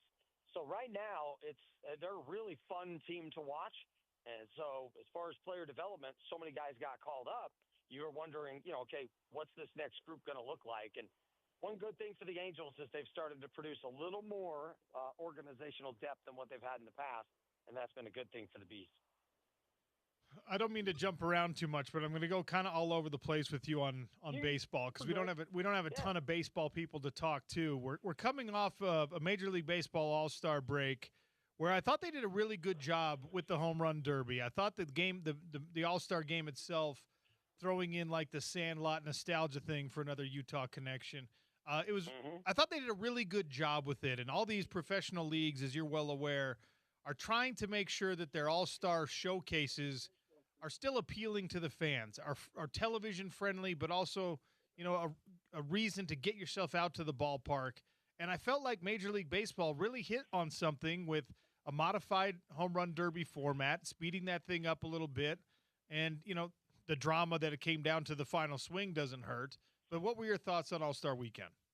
I think All-Star Weekend was really fun, and a lot of times people would like or hate the home run derby or the game in and of itself, but I'm with you. I think one thing baseball's done a great job of really over the last 7 or 8 years or so is they started to wake up to the fact that, look, we've got to find unique ways to bring in the audience. Now, we don't need to make it small time. We don't need to yuck it up and do something really crazy and bizarre to kind of make it look like a laughingstock, but to find something, how do we make sure that this is as entertaining as possible while it also makes it the best for competition? And so while they're tweaking with things, it's been good because for a little while there, you could sense a shift that needed to take place, OC, and you can feel it. I know you're a baseball guy. You could kind of feel it where you had the purists standing there going, just leave the game alone. The game's fine. And everybody else going, it's actually not. Like, there's some advancement here. There's some improvement needed. And while you didn't need to somehow, turn it into a circus show, you could make improvements like they made. Like, you can't just hold the ball for, 20 minutes as a pitcher. You can't take forever. You have to throw now. You have, there's different parts of the game now moving it in a good way. And obviously ABS has been a good thing and instant replay has been a good thing. But now to have something like that happen too, I sat back thinking, you know what? They're always finding ways to evolve and advance. and that's nothing but a good thing for a league that was really starting to lose some attention from a number of different fans of different eras. So when you said, I like that you asked me about that, because that was the first thing I thought of. It was great that it was dramatic and fun in terms of how it turned out. And obviously I was rooting for Schwarber, but it was just cool to see, unique advancements to try and make this fun, but also to make it great for competition. It's interesting because I think that American sport, when baseball has, its stars and its prominent place, and I think it's important that some of those stars be Americans. Like, I'm glad it's a very international game now. I love that the Caribbean nations have really populated a lot of these rosters. Obviously, Shohei Ohtani and these other Japanese stars. I like that global feel to the game. That's unique and something that wasn't as prevalent when you and I were kids coming up with baseball. But I do think that it's important that, in this new era, as we swing into it, that there are American stars as well, that are like, that representation matters for everybody, including the kids that, were at one point, like, guaranteed that they were going to tune in and see someone that looks and sounds and acts like them and from a culture that they're familiar with. American stars have kind of fell behind the pace in recent years. Do you think that that pendulum swings back a little bit with some of the young talent in the league right now? Yeah, and I think it's great to have American stars. I don't think that hurts the game in any way, and I think the game has really started to flex in a good way in terms of some more youth now getting involved. So that's been positive to me. While I think what you say is valuable, I think it's every bit as important that authenticity exists with your star players. And I think we're watching that in some other sports leagues. When it always looks like it's a show, when the show's always getting in the way of the game, when there's so much more to what you're doing than going out and competing, that's fine. But when it turns into a circus that everything you do has to be a screaming match on ESPN, I think people are starting to turn away from that. Honestly, yeah. I think, at least for me as a fan, it's like, man, can we just talk about the 45 and 10?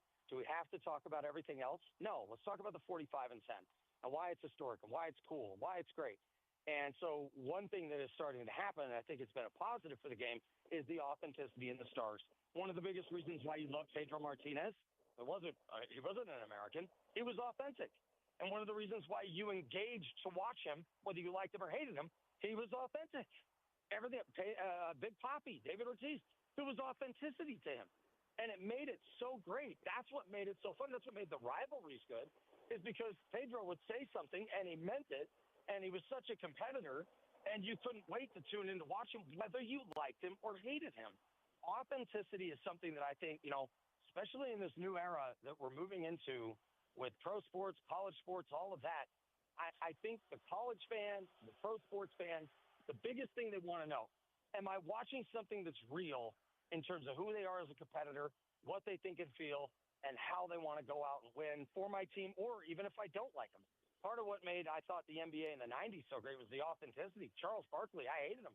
But, man, I loved how real he was. And you couldn't help but to watch and root against him or for him or whatever it was, and you liked or hated different athletes. I think that's now going to be a really big help for the game of baseball going forward, as they kind of have this next echelon of stars. And I think it can make it for, a really exciting future. Tony Parks is our guest here on the Sean O'Connell Show. He's the voice of the Salt Lake Bees, who tonight are the Dirty Sodas, because it's Dirty Soda night out at the ballpark. $3 swig drinks. How hard is it to call them the Dirty Sodas when you're used to calling them the Bees, and vice versa, if you get into the Dirty Soda mode? Very hard. It's very hard. And I'm like, guys, when I say the Bees, you know what I mean. Okay. We know. Everybody knows, right? And so we'll have some fun with it. And then when I say the dirty, but I don't think the Dirty Sodas thing's as hard as it is saying Utah, because I've been calling this team Salt Lake. Oh, right? Yeah, that's fair. All of a sudden I have to call them Utah. That's actually the harder part, is because I'll look up at the scoreboard as I'm doing it, and I don't see Salt Lake, I see Utah. And so then I have to, revert my mind, and it starts twisting. And, yeah, that first game, I'd maybe say the first two games I ever had with the Dirty Sodas, that was actually the challenging adjustment for me. That's interesting. Yeah, but I've made it. It's been easier, but it's been fun, man. Thing I like about the Dirty Sodas, 1, original. 2, it connects to the state. 3, it's got the touch of minor league without moving into small time, right?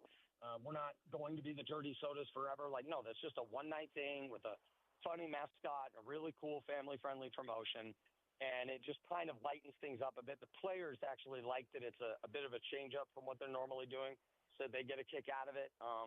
When the Dirty Sodas win, I like to give the victory a Dirty Soda name, right? And so we all come in with that, and it just kind of personalizes and humanizes a little more of what we're doing. So for the fans who come out on Wednesday nights, it's a different sort of feel in a fun way, and your family's going to love it. I need to bring the girls out there. I need to come to a Dirty Sodas night because we consume a lot of dirty soda in the O'Connell household. And I'm with you. I love the branding. I love it is minor league baseball in a not like campy way for me. It's like, yeah, this is what it's supposed to be. It's supposed to be connected to something unique about your community. So maybe I'm just a fool for branding, but I'm into it. And this is a random aside. I don't know if you and I have really talked about this yet, but Banana Ball. You're a baseball purist, right? You're a hardcore sports fan, and Banana Ball is not a Major League Baseball product. I don't even think it's a competitor of Major League Baseball. It's a complete showcase, random, family-friendly, crazy thing. And I just, you're a dad, and you got the young kids who are into stuff like this, and it is a sports, at least adjacent form of entertainment. What are your thoughts on Banana Ball? Oh, I think it's cool that they have something unique and different, right? I mean, if you go into it expecting the normal baseball game, you're going to be disappointed. If you go into it understanding there's a unique difference as you're talking about it, you grow to appreciate it, right? They're excellent with their marketing. They're excellent with their fan connection, and now they really just go deep into how do we make sure there's fan engagement, fan connection, all of that. And clearly it's a totally different thing from the game that, we like to just watch in a competitive sense. Once you enjoy that, you understand what it is, then you can appreciate why it's unique and different. And I'm telling you, if any of the family was like, I really want to go to that, I would do what it takes to go and enjoy it and actually appreciate a different style of entertainment. There's nothing wrong with that at all. And so while some people have been hating on that early, I think they've even come around to be like, okay, it is what it is. I can appreciate that. So entertainment's entertainment, and you can just sit back, relax, smile, and have a good time. At the opposite end of the spectrum, when we're talking about the pure entertainment, fun, low stakes, etc., is something that may or may not be looming for Major League Baseball that I know you're aware of, with an anticipated lockout potentially, with a collective bargaining agreement coming where the two sides are separated by just a vast gulf of difference of opinion here on everything from, a hard salary cap potentially to contract length maximums, all these things. It feels like while baseball is, I think, winning some goodwill with the things we already talked about with adjusting the timing and adjusting the clocks and, and leaning into some of the fun stuff and pace of play and whatnot, now you're getting into the business of baseball, potentially halting some of that momentum. And you're daily in the mix with a bunch of guys who are climbing this ladder and hope to be part of Major League Baseball rosters sooner than later, and as affected or more affected by these rule changes than the people who are already in the league and have already made their big money and things like that. So, two-part question, I suppose. What is the conversation like right now around minor league baseball pertaining to, the looming work stoppage potentially, and how affected are these guys by it? Yeah, I mean, you can be very affected by it. Work stoppages are never a good thing. The one thing I think about, too, is we were, you and I obviously remember the strike in '94 and how, strange that was and how weird it was because it stopped in the late part of the year. That was August 12th. Never over.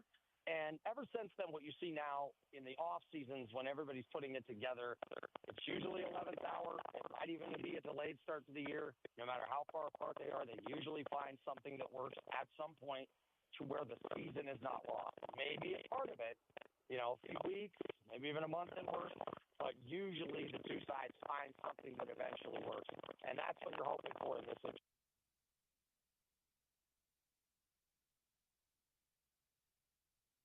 I think Unfortunately, we lost Tony's phone. Sounded like a Decepticon attack, static electricity, maybe. Um, Big thanks to Tony for hopping on. Love ourselves some Tony Parks here. It is time for us to take a break, so we'll just text him and let him know thank you for coming on after the disconnect there, after the phone dropped. But that's a conversation that's going to continue but for months and months and months. Potential work stoppage in Major League Baseball if owners and the Players Association can't get back closer to the same page. Right now, everyone expects that before the 2027 season, there will be an owner-instituted work stoppage. I think that would be disastrous. Terrible timing for baseball. I think baseball, like a lot of sports right now, are experiencing a positive upswing. Women's sports are having this. I think that college sports are on shaky ground right now. I think that some of the pro sports where it's all about business and it's about business, they're doing okay. You don't want to see a work stoppage. You don't want to see any erosion of the positivity that has surrounded baseball, professional baseball, in recent months. But that is something that could happen and maybe is more likely than not to happen. And we'll talk about it with Tony Parks the next time he jumps on with us. It is Dirty Sodas night out at the ballpark. So if you're anywhere near Daybreak or you want to get yourself down to Daybreak, $3 swig sodas, and should be a great night out there as they take on the Omaha Storm Chasers once again. All right, we just got some junk mail, and it was kind of an open secret, but it's now official. I'll tell you what's in the junk mail. Official Utah football email from Keeler McJunkin next on the Sean O'Connell Show, ESPN 700, 92.1 FM.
We need a junk mail sounder. You know what I mean? We have a breaking news sounder. We need one for junk mail, which is official Utah football email from Keeler McJunkin, Assistant Athletic Director for Strategic Communications. He's the football SID, Keeler McJunkin. Shout out to you. The email came in today, and like I said when I teased it before the break, it's kind of been a little bit of an open secret. People have made reference to this being a strong possibility for this year. I think his own son accidentally leaked the information in an interview, potentially, but very excited for our guy. Eric Weddle will be a Utah Football Ring of Honor inductee this season. The former All-American will be inducted at the September 12th home game versus Arkansas. Friend of the program, frequent guest of the show, personal friend of mine, Utah captain, Utah stud, Utah all everything, has represented the program as well as anybody could. I mean, Alex Smith rightfully was the first inductee to the Ring of Honor. And his accomplishments, Heisman Trophy finalist, All-American himself, like no one, it's all above reproach. The on-field stuff for Alex Smith has leaves nothing wanting. He was an undefeated quarterback for one of the all-time great Utah football teams. Weddle was on that team. Weddle was a huge part of that team. Eric Weddle has been a better ambassador for Utah football than virtually every other player in the program's history on the national level. Nobody has waved the Utah football flag as aggressively with as much class as Eric Weddle has in the last couple of decades. You can make arguments about whether or not the players have been more prominent. Steve Smith has been on TV and talked a bunch about football in general. It is known that he is, of course, a former Ute. Even Steve Smith Sr. has not been as vocal in his, stumping for the greatness of Utah football as Eric Weddle has for all these years. So, pretty great to see our guy, who was a formidable talent at every position they put him out there at: running back, punter, holder, safety, corner, nickel. He did it all, man. He was really, really great, and was one of the best defensive players on one of the best defenses that Utah's ever fielded. 12-0, number 4 final ranking for that Fiesta Bowl season, and he then went on to win back-to-back Mountain West Conference Defensive Player of the Year awards in 05 and 06. He was an all-conference pick 4 times. First team, those years where he was the Defensive Player of the Year. He was a freshman All-American. He holds the Utah career record for forced fumbles, second all-time in interceptions with 18. And, of course, he scored touchdowns. His final Utah stats are 277 tackles, 22.5 tackles for loss, 10 sacks, 18 interceptions, 23 pass breakups, 9 forced fumbles, 6 fumble recoveries, including 2 of those returned for touchdowns. He rushed 52 times for 259 yards and 6 touchdowns. He returned 52 punts for 408 yards, and he even threw 2 complete passes, 43 yards total, 1 touchdown.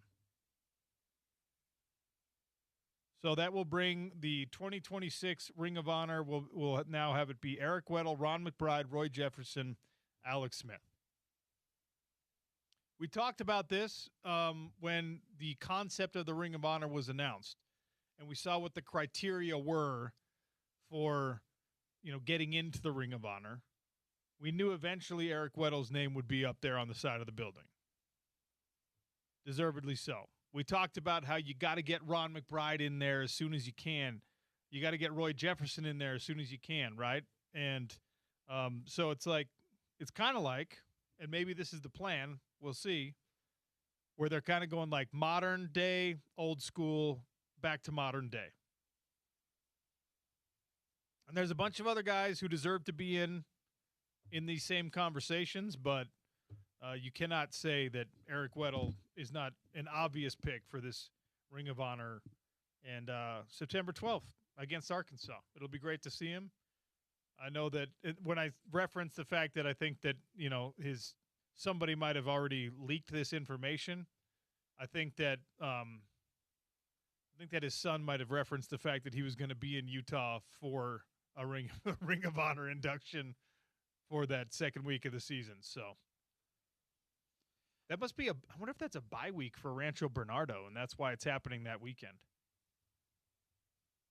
That'd be convenient if it was, right? I'm going to look it up right now. Is so Gage Weddle same as the Heat social media guy? Is that what we're saying? No, we're not saying that. Let's see. Leaking the information just a little bit early. Oh, okay. I think I know what's happening here. Wow. Is this real? I should know this kind of stuff, but it's hard to stay on top of every single thing. So I'm looking at the Rancho Bernardo high school football schedule.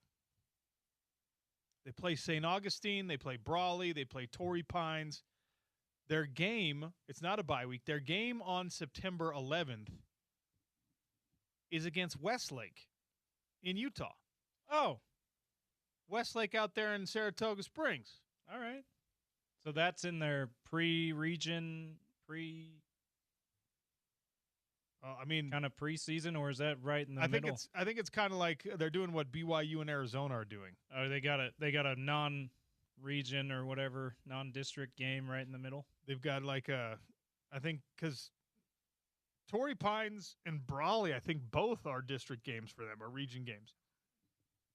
And so they're getting to that early, and then they got a break with Westlake, 9/11. Okay, well, you know what? Either way, it makes perfect sense. Maybe he got tipped off well before the season schedule was figured out, right? He was told, hey, we got to do this. It's got to be in September. And so he worked with the school to right in the middle of what would be district or region, whatever they call it, in Southern California. That part of the season, they said, let me schedule a game in Utah so that I can be there for this Ring of Honor thing. Maybe that's what happened. Pretty cool.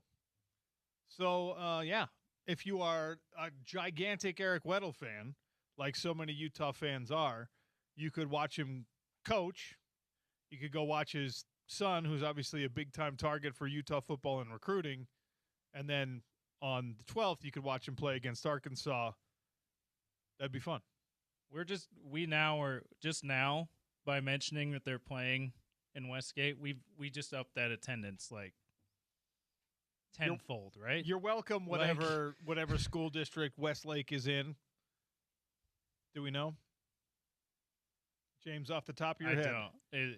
It's not Alpine, is it? I'm going to find out. Is that even a school? I think that's one of the that sounds like it. Districts. Oh, James! Oh, yeah. 500 James Peterson Let's bonus go. points. I am so woefully uninformed about the school districts up here, by the way. I know Davis. I know Salt Lake City. Granted, I couldn't tell you where the boundaries start and end for these things. Though. Because I peaked in high school, and those were the glory days for me, I stayed so dialed in on high school sports for a long time. And then it just slips away from you. There's just too much. I don't even know every school in Utah anymore. They've built so many of them. I mean, I didn't know all of them in the entire state. Ones like Wasatch Front, For sure. Yeah. And then and like you could kind of like if someone threw a random school at me, I would like, oh yeah, okay. That makes sense. You'd say, "Oh yeah, that's there." Like that's that area. Yeah, all right. Like I think I know where that is. Yeah.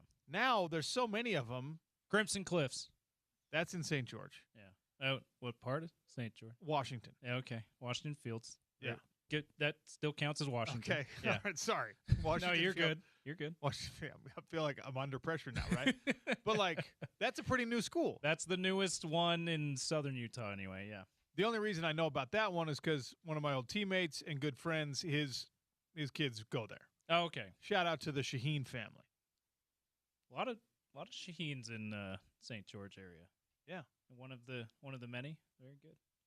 So, anyway, there's 5 high schools in the St. George, not counting Hurricane, like in the actual St. George metro area. There's 5 now? There's 5 now. Okay. Isn't that wild? When I was in high school, I'm pretty sure there were 2. There would have been 3. Snow Canyon was okay. So open. it was Snow Canyon. Snow Canyon was new at that point. Dixie and Pine Pineview, like the lake. Yeah, but not nothing at to the do lake. nothing to do with the lake. Different lake. I didn't even know about Pineview Lake until the lake Pineview till recently. It's a reservoir, whatever. Come on. And I knew the high school, and I'm like, hold on, why is it? I know why it's called Pineview High School in St. George, because the view of Pine Valley Mountain. Okay, all right, that makes sense. I don't know why it's Pineview up here. I think because when you're on it, you're looking at a mountain full of pine trees. Yeah, I don't know. You know they're draining it right now. Are they really? Yeah. I was just there a few weeks ago, 4th of July weekend. Yeah, there's a pipeline in the bottom of it that needs repair. Oh. And so they're just letting the water run out of it. That's why it was so shallow No, I don't know. I didn't notice. Yeah, I haven't been up there in a few weeks, but it's like it's going to be gone. Most of they're draining, like there's going to be like a third of the water left. That's nuts. But I mean, it's a reservoir, so you can just do that. You can do that. And here's the other thing, right? Is like, okay, so let's say we have a couple of dry winters. So now Pineview's just gone for a while? Yeah. That'd be crazy. Because you need precipitation to refill it after you complete the repair, and then you shut the dams again. Let's hope that doesn't happen. That can't happen. No. We've had some dry winters, though, so it absolutely could. I want to get a metal detector. And I want to go walk the lake bed. You know? You want to be one of those people. Yeah, one of those weirdos that you see out there. They usually have headphones on. See if you find something valuable. Yeah, they have like a lot of the times they're wearing like an excessive amount of anti-sun clothing and sunblock. You know? Oh yeah, they're gonna be out there for hours. They're like, I'm gonna be out here forever. Got to get protected here, and stay protected. I'm looking for lost treasure. I'm not trying to get carcinoma. Yeah. Anyway, we went. That's twice now. We've gone really far off the beaten path. We really have. We apologize. Resident BYU fan Darren saying, "Happy for Eric. Only thing he would do different as a BYU fan would be to have his Ring of Honor induction during the BYU game, which is at Rice Eccles this year. That would have been perfect, but it probably does not work with Weddle's schedule. Is probably what that is. And they like to do it early in the season too. Well, that's playoff time for high school football, and his team will be in the playoffs. Yeah, so. they want it in September so that his name is up there for basically the whole season. So that's the other reason there. But yes, other than that, I mean, what would be better than a Ring of Honor induction at the BYU game? And Come look, on.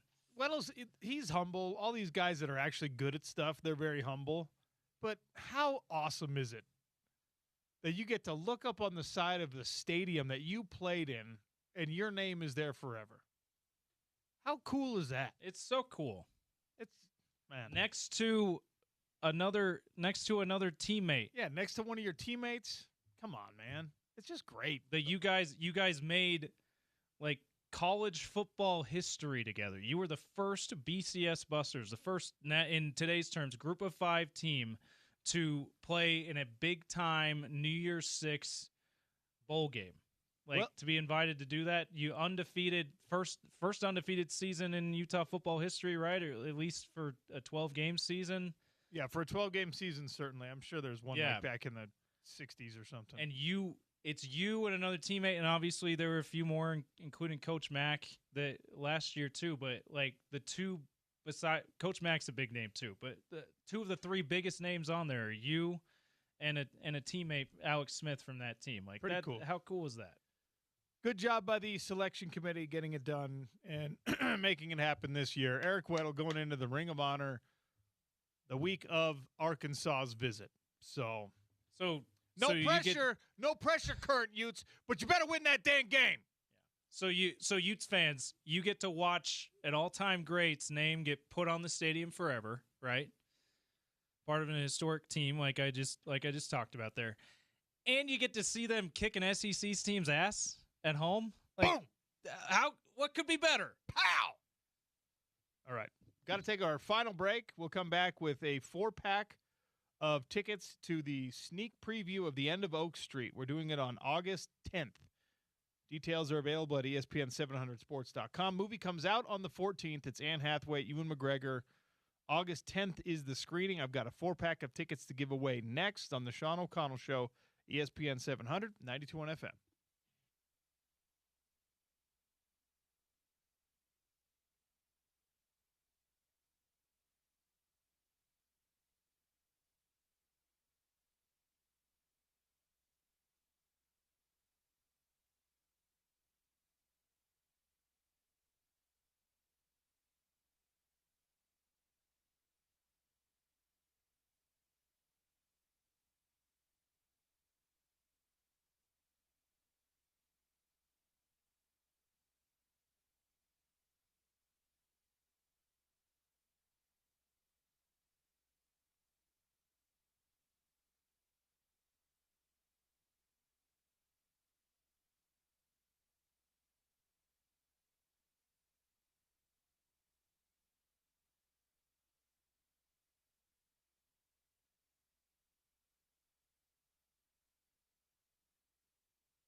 A little Nirvana for you here on the Sean O'Connell Show.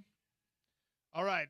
Let's give away these tickets. 4-pack of sneak preview to The End of Oak Street, starring Anne Hathaway and Ewan McGregor. There are dinosaurs in this movie, ladies and gentlemen.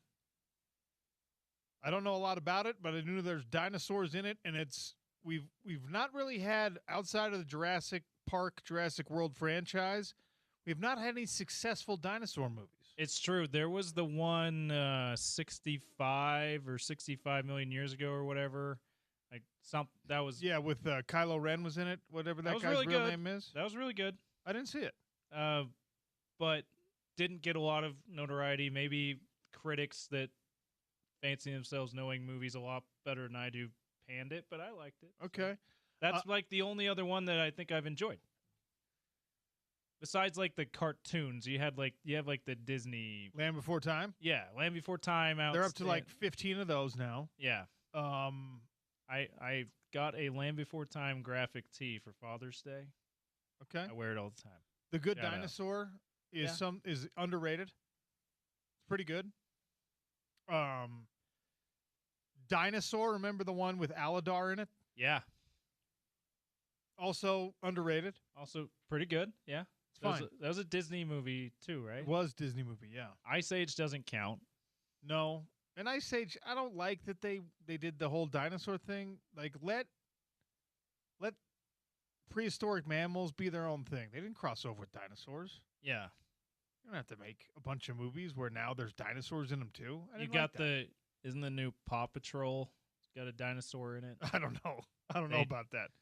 There's a really cool cartoon I think it's on Disney Plus called Dino Ranch. It's a great concept where dinosaurs and humans coexist, and the dinosaurs are like the horses. They don't eat the humans. No. They're like working together. It's like a Wild West, but with dinosaurs in it. Anyway, End of Oak Street's got dinos in it.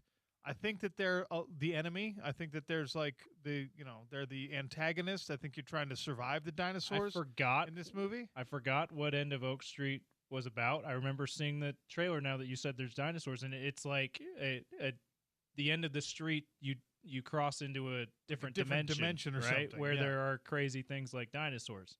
Allegedly. Yeah. So, it's going to be a fun one. August 10th is the screening, a family 4-pack.